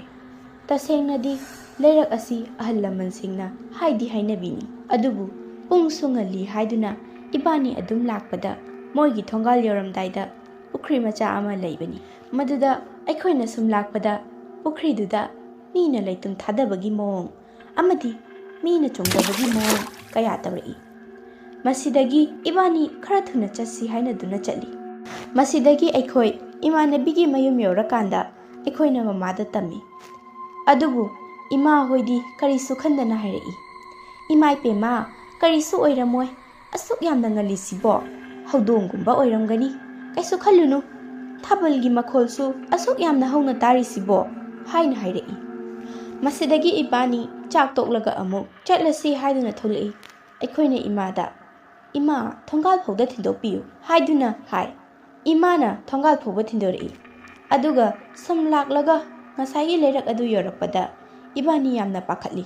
ꯑꯗꯨꯒ ꯆꯦꯟꯕꯣꯏ ꯀꯩꯕꯣꯏ ꯇꯧꯔꯒ ꯊꯨꯅ ꯆꯠꯂꯤ꯫ ꯑꯗꯨꯕꯨ ꯑꯉꯛꯄꯅꯤ, ꯉꯁꯥꯏꯒꯤ ꯂꯩꯔꯛꯇꯣ ꯌꯧꯔꯀꯥꯟꯗ ꯏꯃꯥꯟꯅꯕꯤꯗꯣ ꯀꯣꯛ ꯉꯥꯎꯏ ꯍꯥꯏꯗꯨꯅ ꯐꯝꯊꯈꯤ꯫ ꯃꯁꯤꯗꯒꯤ ꯑꯩꯅ, "ꯀꯩꯗꯧꯔꯒꯦ ꯅꯪꯕꯣ? ꯃꯐꯝꯁꯤꯅ ꯃꯔꯣꯟ ꯑꯃ, ꯀꯩꯗꯧꯔꯒꯦ?" ꯑꯁꯤ ꯍꯥꯏꯅ ꯑꯩꯅ ꯍꯪꯕꯗ ꯃꯥꯅ ꯑꯃꯨꯛꯀꯁꯨ, "ꯑꯩ ꯀꯩꯅꯣꯝꯃ ꯇꯧꯔꯦ ꯄꯨꯔꯅꯤꯃꯥ" ꯍꯥꯏꯔꯝꯃꯒ ꯏꯃꯥꯟꯅꯕꯤꯗꯣ ꯑꯁꯨꯝ ꯋꯥꯈꯜ ꯇꯥꯈꯤꯗꯦ꯫ ꯑꯩꯁꯨ ꯃꯥꯕꯨ ꯀꯧꯅ ꯀꯧꯅ ꯁꯨꯝ ꯂꯩꯔꯤ꯫ ꯑꯗꯨꯗꯒꯤ ꯑꯩꯁꯨ ꯀꯣꯛ ꯈꯔ ꯉꯥꯎꯕ ꯍꯧꯔꯛꯏ꯫ ꯑꯗꯨꯗꯒꯤ ꯑꯩꯅ ꯀꯣꯛ ꯉꯥꯎꯅ ꯉꯥꯎꯅ ꯁꯨꯝ ꯑꯀꯣꯏꯕꯗ ꯌꯦꯡꯉꯤ꯫ ꯁꯨꯝ ꯌꯦꯡꯉꯛꯄꯗ ꯃꯣꯏꯒꯤ ꯂꯩꯔꯛꯇꯨꯒꯤ ꯋꯥꯄꯟ ꯃꯔꯛꯇ ꯑꯃꯨꯕ ꯑꯃ ꯂꯦꯞꯄꯗꯨ ꯑꯩꯅ ꯎꯈꯤ꯫ ꯑꯩ ꯉꯥꯏꯍꯥꯛꯇꯤ ꯑꯁꯨꯝ ꯌꯦꯡꯉꯤ꯫ ꯑꯗꯨꯗꯒꯤ ꯌꯦꯡꯅ ꯌꯦꯡꯅ ꯑꯃꯨꯕ ꯑꯗꯣ ꯐꯟ ꯐꯟ ꯂꯥꯎꯅ ꯋꯥꯄꯟ ꯃꯔꯛꯇ ꯆꯣꯡꯉꯒ ꯆꯠꯈꯤ꯫ ꯃꯁꯤꯗꯒꯤ ꯑꯩ ꯀꯤꯃꯟꯕꯗꯒꯤ ꯂꯥꯎꯏ, ꯑꯗꯨꯕꯨ ꯂꯩꯔꯛ ꯑꯗꯨꯗ ꯀꯅꯥꯁꯨ ꯂꯥꯛꯈꯤꯗꯦ꯫ ꯃꯁꯤꯗꯒꯤ ꯑꯩꯁꯨ ꯒ꯭ꯌꯥꯟ ꯇꯥꯗꯗꯨꯅ ꯋꯥꯈꯜ ꯃꯥꯡꯈꯤ꯫ ꯑꯩꯅ ꯒ꯭ꯌꯥꯟ ꯇꯥꯔꯛꯄꯗ ꯑꯍꯜ ꯑꯃꯅ ꯏꯕꯥꯅꯤꯕꯨ ꯌꯨꯝꯗ ꯄꯨꯁꯤꯟꯕꯤꯗꯨꯅ ꯂꯩꯔꯝꯃꯤ꯫ ꯃꯁꯤꯗꯒꯤ ꯑꯩ ꯒ꯭ꯌꯥꯟ ꯇꯥꯔꯛꯄꯗꯒꯤ ꯃꯣꯏꯅ, "ꯏꯕꯦꯝꯃ, ꯅꯪꯕꯨ ꯒ꯭ꯌꯥꯟ ꯇꯥꯔꯕ꯭ꯔꯥ?" ꯍꯥꯏꯅ ꯍꯪꯉꯛꯏ꯫ ꯑꯩꯁꯨ ꯇꯥꯔꯦ ꯍꯥꯏꯅ ꯈꯨꯝꯃꯤ꯫ ꯑꯗꯨꯕꯨ ꯑꯩꯗꯤ ꯋꯥꯈꯜ ꯇꯥꯔꯕꯁꯨ ꯏꯃꯥꯟꯅꯕꯤꯗꯨꯗꯤ ꯁꯨꯝ ꯋꯥꯈꯜ ꯇꯥꯗꯕꯒꯨꯝ ꯍꯤꯞꯇꯨꯅ ꯂꯩꯔꯤ꯫ ꯑꯩꯈꯣꯏꯕꯨ ꯂꯥꯏꯀꯠꯄꯤꯔꯤꯕ ꯑꯍꯜ ꯑꯁꯤ ꯏꯃꯥꯟꯅꯕꯤ ꯑꯗꯨꯒꯤ ꯈꯨꯜꯒꯤ ꯑꯃꯥꯏꯕ ꯑꯃꯅꯤ꯫ ꯃꯥꯅ ꯌꯥꯝꯅ ꯀꯟꯅ ꯂꯥꯏꯀꯠꯅꯈꯤ, ꯑꯗꯨꯕꯨ ꯒ꯭ꯌꯥꯟ ꯇꯥꯗꯗꯨꯅ ꯑꯗꯨꯝ ꯆꯣꯏꯔꯣꯟ ꯄꯥꯔꯣꯟ ꯉꯥꯡꯉꯒ ꯂꯩꯔꯤ꯫ ꯃꯁꯤꯗꯒꯤ ꯑꯃꯥꯏꯕ ꯑꯃꯥꯏꯕꯤ ꯀꯌꯥ ꯇꯥꯟꯅꯗꯨꯅ ꯌꯦꯡꯈꯤ, ꯑꯗꯨꯕꯨ ꯐꯈꯤꯗꯦ꯫ ꯃꯁꯤꯗꯒꯤ ꯃꯣꯏꯒꯤ ꯃꯃꯥ ꯕꯕꯥꯅ, "ꯃꯁꯤꯗꯤ ꯂꯥꯏꯒꯤ ꯃꯑꯣꯡ ꯃꯥꯟꯗꯦ, ꯃꯥꯒꯤꯁꯦ ꯋꯥꯁꯨ ꯄꯉꯥꯡꯗ ꯉꯥꯡꯉꯤ, ꯕ꯭ꯔꯦꯟ ꯆꯣꯏꯕꯒꯨꯝ ꯑꯣꯏꯔꯝꯒꯅꯤ" ꯍꯥꯏꯗꯨꯅ ꯌꯥꯝ ꯄꯥꯈꯠꯅꯕꯗꯒꯤ ꯗꯣꯛꯇꯔ ꯀꯌꯥ ꯌꯦꯡꯈꯤ꯫ ꯑꯗꯨꯕꯨ ꯗꯣꯛꯇꯔꯅꯁꯨ ꯂꯥꯌꯦꯡꯕꯗ ꯐꯈꯤꯗꯦ꯫ ꯃꯁꯤꯗꯒꯤ ꯏꯃꯥꯟꯅꯕꯤꯁꯤꯒꯤ ꯃꯄꯥꯒꯤ ꯃꯃꯥꯟꯅꯕ ꯑꯃꯅ ꯏꯃꯥꯟꯅꯕꯤꯁꯤꯒꯤ ꯃꯄꯥꯗ, "ꯑꯩꯈꯣꯏ ꯈꯨꯜꯁꯤꯗꯒꯤ ꯈꯨꯜ ꯑꯃ ꯂꯥꯜꯂꯒ ꯂꯩꯕ ꯑꯃꯥꯏꯕꯤ ꯑꯃ ꯂꯩꯔꯦ" ꯍꯥꯏꯗꯨꯅ ꯃꯃꯥꯟꯅꯕꯁꯤꯅ ꯏꯃꯥꯟꯅꯕꯤꯁꯤꯒꯤ ꯃꯄꯥꯗ ꯍꯥꯏꯔꯛꯄꯗꯒꯤ ꯏꯃꯥꯟꯅꯕꯤꯁꯤꯕు ꯄꯨꯗꯨꯅ ꯌꯦꯡꯍꯟꯈꯤ꯫ ꯃꯁꯤꯗꯒꯤ ꯁꯨꯝ ꯌꯦꯡꯕꯗꯒꯤ ꯃꯁꯤꯗꯤ ꯂꯥꯏꯒꯤ ꯑꯣꯏꯕ ꯊꯧ ꯈꯔ ꯄꯥꯡꯊꯣꯛꯇꯕ ꯌꯥꯔꯔꯣꯏ, ꯑꯗꯨꯅ ꯉꯁꯤꯃꯛ ꯄꯥꯡꯊꯣꯛꯑꯁꯤ ꯍꯥꯏꯗꯨꯅ ꯑꯃꯥꯏꯕꯤ ꯑꯁꯤꯅ ꯍꯥꯏꯔꯛꯏ꯫ ꯑꯃꯥꯏꯕꯤ ꯑꯁꯤꯅ ꯑꯃꯨꯛ ꯏꯃꯥꯟꯅꯕꯤꯗꯨꯒꯤ ꯃꯄꯥꯗ ꯍꯥꯏꯔꯛꯏ, "ꯅꯆꯥꯅꯨꯄꯤꯁꯤ ꯅꯍꯥꯟꯅ ꯉꯥꯎꯗꯨꯅ ꯆꯠꯂꯝꯂꯗꯕꯅꯤ, ꯑꯗꯨꯕꯨ ꯅꯣꯏꯒꯤ ꯈꯨꯜꯗꯨꯕꯨ ꯀꯣꯜꯂꯤꯕ ꯏꯕꯨꯙꯧ ꯏꯕꯦꯟꯙꯧ ꯑꯅꯤꯅ ꯀꯟꯕꯤꯈꯤꯕꯅꯤ, ꯀꯔꯤꯁꯨ ꯇꯧꯈꯤꯗꯕꯅꯤ." ꯑꯁꯨꯝꯅ ꯋꯥꯔꯤ ꯁꯥꯟꯅꯔꯕ ꯃꯇꯨꯡ ꯂꯥꯏ ꯈꯣꯏꯔꯝꯕꯗ ꯆꯪꯒꯗꯕ ꯄꯣꯠꯂꯝꯁꯤꯡ ꯑꯃꯥꯏꯕꯤ ꯑꯁꯤꯅ ꯍꯥꯏꯔꯛꯄꯗꯒꯤ ꯑꯩꯈꯣꯏꯅ ꯂꯥꯡꯈꯤ꯫ ꯃꯁꯤꯗꯒꯤ ꯂꯥꯏ ꯈꯣꯏꯔꯝꯈꯤ꯫ ꯑꯁꯨꯝꯅ ꯂꯥꯏ ꯈꯣꯏꯔꯝꯕꯗꯒꯤ ꯇꯞꯅ ꯇꯞꯅ ꯏꯃꯥꯟꯅꯕꯤꯁꯤꯁꯨ ꯐꯔꯛꯈꯤ꯫ ꯃꯁꯤꯗꯒꯤ ꯃꯇꯝ ꯈꯔ ꯂꯩꯔꯕ ꯃꯇꯨꯡ ꯏꯃꯥꯟꯅꯕꯤꯗꯣ ꯏꯈꯪ ꯈꯪꯍꯧꯗꯅ ꯌꯥꯝ ꯀꯟꯅ ꯑꯃꯨꯛ ꯅꯥꯔꯛꯈꯤ꯫ ꯑꯁꯨꯝꯅ ꯑꯃꯨꯛ ꯅꯥꯔꯛꯄꯗꯒꯤ ꯑꯃꯥꯏꯕꯤ ꯇꯥꯟꯅꯈꯤ꯫ ꯃꯁꯤꯒꯤ ꯃꯇꯨꯡ ꯌꯦꯡꯕꯗ ꯏꯃꯥꯟꯅꯕꯤꯁꯤ ꯑꯇꯩ ꯀꯔꯤꯁꯨ ꯑꯣꯏꯔꯝꯗꯦ꯫ ꯏꯃꯥꯟꯅꯕꯤꯁꯤ ꯃꯣꯏꯒꯤ ꯈꯨꯜꯗꯨꯒꯤ ꯏꯕꯨꯙꯧ ꯏꯕꯦꯟꯙꯧ ꯁꯥꯗꯣꯡꯂꯦ ꯍꯥꯏꯔꯛꯏ꯫ ꯃꯁꯤꯗꯒꯤ ꯏꯃꯥꯟꯅꯕꯤꯁꯤ ꯑꯃꯥꯏꯕꯤ ꯑꯁꯤꯅ ꯁꯥꯗꯣꯡꯍꯜꯂꯣ ꯍꯥꯏꯅ ꯍꯥꯏꯔꯛꯏ, ꯑꯗꯨꯕꯨ ꯃꯃꯥꯅ ꯌꯥꯈꯤꯗꯦ꯫ ꯏꯃꯨꯡ ꯃꯅꯨꯡꯅ ꯌꯥꯗꯕꯗꯒꯤ ꯏꯃꯥꯟꯅꯕꯤꯗꯨ ꯃꯇꯝ ꯈꯔ ꯂꯩꯔꯒ ꯑꯅꯥ ꯂꯥꯏꯑꯣꯡ ꯈꯪꯗꯅ नादुना लेखिद्रे। इमानबीसिना लेखिद्रब मतुंग मोगी इमुंग यामना कपखी। ऐसु थौदोक असी यामना नुंगाइतदुना ऐसु फना कुइना कपखी। अदुबु हौजिक्ति चही फारकले। चही फारकपदा फिरोइसु तवी। अदुगा उसोबसु कटली। असुमना मतम हौखी। ऐगी इमानबीसी पैसा पाइबा इमुंगनी। मोइगिनी हाइबदा ꯄꯩꯁꯥꯒꯤ ꯃꯇꯥꯡꯗ ꯀꯔꯤꯁꯨ ꯋꯥꯠꯇꯦ. ꯃꯣꯏꯒꯤ ꯏꯃꯨꯡꯅ ꯃꯣꯏꯒꯤ ꯌꯨꯝꯊꯪꯅꯕꯒꯁꯨ ꯃꯄꯥꯒ ꯌꯥꯅꯗꯦ ꯍꯥꯏꯗꯨꯅ ꯑꯩꯒꯤ ꯏꯃꯥꯟꯅꯕꯤꯁꯤꯅ ꯑꯩꯉꯣꯟꯗ ꯍꯥꯏꯔꯝꯃꯤ. ꯑꯁꯨꯝꯅ ꯃꯥꯅ ꯍꯥꯏꯔꯝꯕꯗ ꯄꯨꯔꯅꯤꯃꯥ, ꯑꯩꯈꯣꯏ ꯌꯨꯝꯊꯪꯅꯕ ꯀꯀꯥꯗꯣ ꯑꯩꯈꯣꯏ ꯕꯕꯥꯒ ꯊꯥꯏꯅꯗꯒꯤ ꯍꯧꯅ ꯑꯍꯜ ꯂꯃꯟ ꯑꯃꯠꯇ ꯌꯥꯅꯗꯦ. ꯃꯣꯏꯅ ꯃꯔꯣꯟ ꯑꯃ ꯐꯠꯇ꯭ꯔꯤꯕ, ꯑꯃꯥꯏꯕ ꯑꯃꯥꯏꯕꯤ ꯇꯥꯟꯅꯔꯒ ꯄꯣꯠꯁꯦꯝꯅ ꯃꯔꯣꯟ ꯑꯃ ꯇꯧꯔꯛꯂꯤꯕ. ꯑꯁ ꯈꯪꯗꯦꯗ ꯇꯧꯔꯤꯁꯦ, ꯃꯪꯗꯅ ꯃꯔꯣꯟ ꯑꯃ ꯅꯨꯡꯉꯥꯏꯇ꯭ꯔꯤꯕ ꯍꯥꯏꯅ ꯍꯥꯏꯔꯛꯏ. ꯑꯩꯅ ꯏꯁ ꯀꯔꯤꯁꯨ ꯈꯜꯂꯨꯅꯨꯍꯦ, ꯅꯣꯏ ꯕꯕꯥꯒ ꯌꯥꯅꯗꯕꯗꯨꯕꯣ ꯅꯪꯒꯁꯨ ꯅꯠꯇꯦ, ꯀꯩ ꯀꯥꯟꯅꯗꯕ ꯍꯥꯏꯅ ꯑꯩꯅ ꯍꯥꯏ. ꯃꯥꯅ ꯑꯃꯨꯛ ꯅꯪꯅ ꯈꯪꯗꯕꯒꯤ ꯄꯪꯉꯥꯡ ꯉꯥꯡꯕꯩ ꯋꯥꯅꯤ, ꯋꯥꯔꯤ ꯌꯥꯝꯅ ꯂꯩꯈ꯭ꯔꯖꯥꯠꯅꯤ ꯍꯥꯏꯅ ꯍꯥꯏꯔꯛꯏ.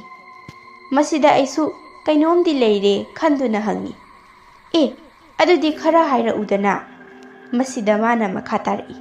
ꯅꯨꯃꯤꯠꯇꯣ ꯑꯩ ꯅꯣꯏꯗ ꯂꯥꯛꯑꯝꯃꯒ ꯌꯨꯝꯗ ꯍꯜꯂꯛꯄꯗ ꯏꯁꯥ ꯈꯔ ꯅꯨꯡꯉꯥꯏꯇꯦ, ꯄꯥꯝꯕꯣꯝꯁꯨ ꯌꯥꯝꯅ ꯆꯣꯡꯈꯤ. ꯀꯩꯁꯨꯕꯨꯗꯤ ꯈꯟꯖꯤꯜꯂꯨꯗꯦ.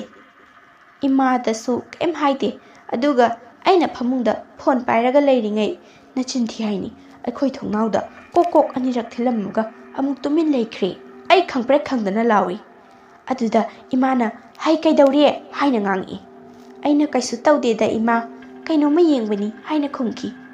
ꯃꯁꯤꯗ ꯏꯃꯥꯁꯨ ꯀꯔꯤꯁꯨ ꯈꯟꯗꯕ ꯃꯥꯜꯂꯦ, ꯀꯩꯝꯇ ꯍꯥꯏꯔꯛꯈꯤꯗ꯭ꯔꯦ. ꯑꯗꯨꯗꯒꯤꯗꯤ ꯏꯃꯥꯅ ꯆꯥꯛ ꯆꯥꯔꯁꯤ ꯍꯥꯏꯔꯛꯄꯗꯒꯤ ꯑꯩ ꯆꯥꯛ ꯆꯥꯔꯦ. ꯂꯣꯏꯔꯒ ꯑꯩꯒꯤ ꯀꯥꯗ ꯆꯪꯉꯛꯄꯗ ꯐꯃꯨꯡꯒꯤ ꯀꯥꯆꯤꯟꯗꯨꯗ ꯑꯃꯨꯕ ꯅꯨꯄꯥꯁꯨ ꯃꯥꯜꯂꯤ ꯇꯨꯡ ꯑꯣꯟꯊꯣꯛꯑꯒ ꯂꯩꯔꯝꯃꯤ. ꯑꯩ ꯑꯗꯨ ꯎꯕꯗ ꯁ꯭ꯋꯥꯏ ꯂꯥꯎꯏ. ꯑꯗꯨꯒ ꯑꯩꯅ ꯍꯪꯉꯤ, ꯍꯩ ꯀꯅꯥꯅꯣ? ꯃꯤꯒꯤ ꯀꯥꯗ ꯂꯩꯔꯝꯃꯤꯁꯦ ꯀꯅꯥꯅꯣ ꯍꯥꯏꯕꯅꯤꯅꯦ ꯅꯪꯕꯣ, ꯅꯃꯥꯏꯗꯣ ꯑꯣꯟꯊꯣꯔꯛꯑꯣ ꯑꯁꯤ ꯍꯥꯏꯅ ꯍꯥꯏ. ꯑꯗꯨꯗ ꯑꯃꯨꯕꯗꯣ ꯀꯩꯁꯨ ꯇꯧꯗꯦ. ꯃꯁꯤꯗꯒꯤ ꯑꯩ ꯀꯤꯃꯜꯂꯛꯄꯗꯒꯤ ꯀꯟꯅ ꯀꯟꯅ ꯂꯥꯎꯏ. ꯏꯃꯥ, ꯏꯃꯥ, ꯀꯅꯥꯅꯣꯃ ꯑꯩꯒꯤ ꯀꯥꯗ ꯂꯩꯔꯦ, ꯑꯝꯇ ꯊꯨꯅ ꯂꯥꯛꯑꯣ, ꯅꯨꯄꯥꯅꯦ, ꯂꯥꯛꯑꯣ ꯍꯥꯏꯅ ꯀꯧꯏ. ꯃꯁꯤꯗꯒꯤ ꯏꯃꯥꯁꯨ ꯄꯥꯈꯠꯂꯛꯄꯗꯒꯤ ꯀꯟꯅ ꯆꯦꯜꯂꯛꯏ. ꯏꯃꯥꯅ ꯂꯥꯛꯇ꯭ꯔꯤꯉꯩ ꯑꯩꯅ ꯑꯃꯨꯛ ꯌꯦꯡꯕꯗ ꯉꯁꯥꯏꯒꯤ ꯑꯃꯨꯕꯗꯣ ꯑꯩꯉꯣꯟꯗ ꯌꯦꯡꯉꯒ ꯂꯩꯔꯝꯃꯤ. ꯃꯁꯛꯇꯤ ꯎꯗꯦ, ꯃꯈꯣꯡꯁꯨ ꯎꯗꯦ, ꯐꯤꯅ ꯌꯥꯟꯊꯩ. ꯃꯇꯧ ꯑꯁꯤ ꯎꯕꯗ ꯑꯩ ꯒ꯭ꯌꯥꯟ ꯇꯥꯈꯤꯗ꯭ꯔꯦ. ꯃꯁꯤꯗꯒꯤ ꯑꯩꯅ ꯒ꯭ꯌꯥꯟ ꯂꯥꯛꯄꯗ ꯏꯃꯥ ꯕꯕꯥ ꯑꯩꯈꯣꯏ ꯅꯥꯎ ꯍꯣꯏꯅ ꯁꯦꯕꯥ ꯇꯧꯔꯒ ꯂꯩꯔꯝꯃꯤ. ꯑꯗꯨꯒ ꯑꯩꯉꯣꯟꯗ ꯏꯃꯥꯅ ꯍꯪꯉꯛꯏ, ꯏꯕꯦꯝꯃ ꯀꯩꯅꯣ ꯅꯪꯅ ꯉꯁꯥꯏ ꯂꯥꯎꯔꯛꯏꯗꯨꯕꯣ? ꯀꯥꯗ ꯅꯨꯄꯥ ꯑꯃꯨꯕ ꯑꯃ ꯂꯩꯔꯦꯅ ꯂꯥꯎꯔꯛꯑꯝꯃꯒ ꯅꯪꯅ ꯋꯥꯈꯜ ꯃꯥꯡꯉꯒ ꯂꯩꯔꯝꯃꯤꯁꯤꯕꯣ ꯀꯃꯥꯏꯅꯅꯣ? ꯑꯁꯤ ꯍꯥꯏꯅ ꯍꯪꯉꯛꯏ. ꯑꯩꯅ ꯏꯃꯥ, ꯉꯁꯥꯏ ꯑꯩꯅ ꯂꯥꯎꯔꯝꯃꯒ ꯑꯩꯅ ꯐꯃꯨꯡꯂꯣꯝꯗ ꯑꯃꯨꯛ ꯑꯣꯟꯁꯤꯜꯂꯒ ꯌꯦꯡꯕꯗ ꯉꯁꯥꯏꯒꯤ ꯑꯃꯨꯕꯗꯣ ꯃꯃꯥꯏ ꯎꯗꯦ, ꯐꯤ ꯑꯃꯨꯕꯅ ꯂꯣꯏꯅ ꯀꯨꯞꯁꯤꯜꯂꯦ, ꯃꯈꯣꯡꯁꯨ ꯄꯥꯟꯗꯕ ꯃꯥꯜꯂꯤ, ꯎꯗꯦ, ꯐꯤꯅ ꯃꯈꯥ ꯊꯦꯡꯉꯤ. ꯑꯗꯨ ꯎꯕꯗꯒꯤ ꯑꯩꯁꯨ ꯒ꯭ꯌꯥꯟ ꯇꯥꯈꯤꯗ꯭ꯔꯦ. ꯑꯁꯨꯝꯅ ꯑꯩꯅ ꯍꯥꯏꯕꯗ ꯏꯃꯥꯅ ꯕꯕꯥꯗ ꯃꯣꯏꯕꯥ ꯑꯁꯤꯒꯤ ꯕꯣꯖꯦꯟ ꯍꯥꯏꯕ ꯃꯤꯅꯨꯈꯥꯛꯁꯤ ꯑꯃꯨꯛ ꯍꯧꯔꯛꯑꯖꯥꯠꯂꯥ ꯍꯥꯏꯅ ꯕꯕꯥꯗ ꯍꯥꯏ. ꯕꯕꯥꯅ ꯑꯩꯉꯣꯟꯗ ꯑꯣꯟꯁꯤꯜꯂꯒ ꯍꯪꯉꯛꯏ,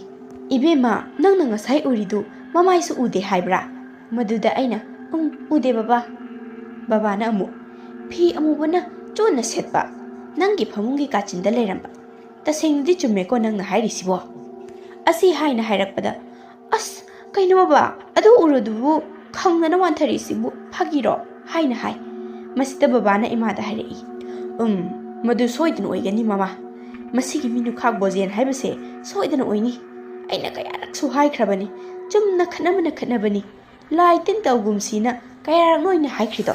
ꯑꯁꯤ ꯍꯥꯏꯅ ꯕꯕꯥꯁꯨ ꯌꯥꯝꯅ ꯁꯥꯎꯔꯝꯃꯤ. ꯐꯩ, ꯃꯥꯅ ꯇꯧꯔꯛꯂꯤꯕꯅꯤꯅ ꯑꯩꯁꯨ ꯍꯌꯦꯡꯃꯛ ꯑꯃꯥꯏꯕ ꯑꯃ ꯇꯥꯟꯅꯗꯕ ꯌꯥꯗ꯭ꯔꯦ. ꯑꯁꯤ ꯍꯥꯏꯗꯨꯅ ꯕꯕꯥꯅ ꯑꯩꯉꯣꯟꯗ ꯅꯪꯁꯨ ꯅꯃꯥꯒ ꯉꯁꯤꯗꯤ ꯇꯨꯝꯃꯣ, ꯑꯩꯁꯨ ꯇꯨꯝꯃꯨꯔꯒꯦ, ꯍꯌꯦꯡ ꯅꯣꯡꯉꯥꯜꯂꯒ ꯑꯩ ꯑꯃꯥꯏꯕ ꯎꯅꯔꯨꯒꯦ ꯍꯥꯏꯅ ꯍꯥꯏꯔꯝꯃꯒ ꯑꯩꯈꯣꯏ ꯇꯨꯝꯃꯤ. ꯃꯊꯪꯒꯤ ꯅꯣꯡꯉꯥꯟꯕꯗꯅꯤ ꯑꯩꯅ ꯍꯧꯒꯠꯂꯛꯄꯗ ꯐꯃꯨꯡꯗ ꯐꯝꯃꯒ ꯂꯩꯔꯤꯉꯩ ꯉꯔꯥꯡꯒꯤ ꯇꯥꯏꯞꯇ ꯑꯩꯒꯤ ꯐꯃꯨꯡꯒꯤ ꯈꯨꯌꯥꯗ ꯑꯃꯨꯛ ꯑꯃꯨꯕꯗꯣ ꯑꯣꯟꯊꯣꯛꯂꯒ ꯂꯦꯞꯄꯝꯃꯤ. ꯑꯩ ꯃꯗꯨ ꯎꯔꯨꯕꯗꯒꯤ ꯄꯥꯈꯠꯄ ꯍꯦꯜꯂꯛꯄꯗꯒꯤ ꯑꯩ ꯀꯟꯅ ꯂꯥꯎꯏ, ꯏꯃꯥ, ꯏꯃꯥ, ꯉꯔꯥꯡꯒꯤꯗꯣ ꯑꯃꯨꯛ ꯂꯩꯔꯦ, ꯁꯤꯗ ꯂꯩꯔꯦ, ꯑꯝꯇ ꯊꯨꯅ ꯂꯥꯛꯑꯣ ꯍꯥꯏꯅ ꯑꯩꯅ ꯀꯧꯏ. ꯃꯁꯤꯗꯒꯤ ꯕꯕꯥ ꯏꯃꯥ ꯌꯥꯝꯅ ꯊꯨꯅ ꯂꯥꯛꯏ. ꯃꯣꯏꯅ ꯍꯪꯉꯛꯏ, ꯀꯗꯥꯏꯅꯣ? ꯑꯃꯨꯕ ꯅꯨꯄꯥꯗꯣ ꯊꯣꯛꯂꯛꯁꯅꯨ, ꯀꯗꯥꯏꯅꯣ? ꯑꯁꯤ ꯍꯥꯏꯗꯨꯅ ꯕꯕꯥꯅ ꯌꯦꯡꯉꯤ. ꯑꯩꯅ ꯍꯧꯒꯠꯂꯛꯑꯒ ꯐꯝꯃꯤꯉꯩ ꯁꯤꯒꯤ ꯈꯨꯌꯥꯗ ꯑꯃꯨꯛ ꯇꯨꯡ ꯑꯣꯟꯊꯣꯛꯑꯒ ꯂꯦꯞꯄꯝꯃꯤꯅꯦꯕ. ꯑꯁꯤ ꯍꯥꯏꯅ ꯋꯥꯔꯤ ꯀꯌꯥ ꯇꯝꯃꯤ. ꯃꯁꯤꯗꯒꯤ ꯕꯕꯥꯅ ꯌꯥꯝ ꯆꯤꯡꯅꯔꯛꯄꯗꯒꯤ ꯐꯔꯦ, ꯑꯩꯁꯦ ꯍꯣꯔꯦꯟ ꯆꯥꯛ ꯇꯣꯛꯂꯒ ꯑꯃꯥꯏꯕ ꯎꯅꯕ ꯆꯠꯀꯅꯤ, ꯆꯠꯂꯔꯣꯏ, ꯍꯧꯖꯤꯛ ꯍꯦꯛꯇ ꯆꯠꯂꯨꯔꯒꯦ ꯍꯥꯏꯅ ꯍꯥꯏꯔꯒ ꯐꯤ ꯂꯣꯏꯁꯤꯜꯂꯒ ꯆꯠꯈꯤ. ꯃꯁꯤꯗꯒꯤ ꯕꯕꯥꯗꯣ ꯑꯃꯥꯏꯕ ꯑꯃ ꯄꯨꯔꯛꯏ. ꯑꯃꯥꯏꯕ ꯄꯨꯔꯛꯂꯕ ꯃꯇꯨꯡ ꯃꯥꯅ ꯍꯥꯏꯔꯛꯏ, ꯏꯕꯦꯝꯃ ꯅꯪꯕꯨ ꯅꯃꯤꯠꯇ ꯀꯔꯤ ꯀꯔꯤ ꯎꯕ? Nang ipuda sengna loina tamu hairau haina hairi. Aisu aina uba khudimak loina tami. Masidagi mana adudi nangi khudyetu amta pirau. Asi haiduna aigi khudyet pi. Mana aigi khudsida magi khud adubu longkhatlaga mamit uisalaga lay. Masidagi ngaktang layraba matung mana hairi. Is sidi imom oibisida atamnana tawrekline. Asi haina hairakpada imana maibaduda hairi sibu oja icha nupisida atamnana tawraklibara haina hangi. Amaiba aduna nacha nupi asida tasengna tawrakpani kaimta tawroida pakhatkanu aina lai ama khoiramaga yani. Asumna hairai maduda amuk imana oja ado icha nupida tawraklise kananu haibase khangba yaroidra haina hangi. Amaiba aduna kai iyadani noigi makha thangbadagini mi chapchabidi khangde haina hairakpada imana adadi chumene masigi mahapapi projen sinanine haina imana haibada. Amaiba aduna kaino ne posem tawrakliba mi sibu ibemana khangbrane haina hairakpada imana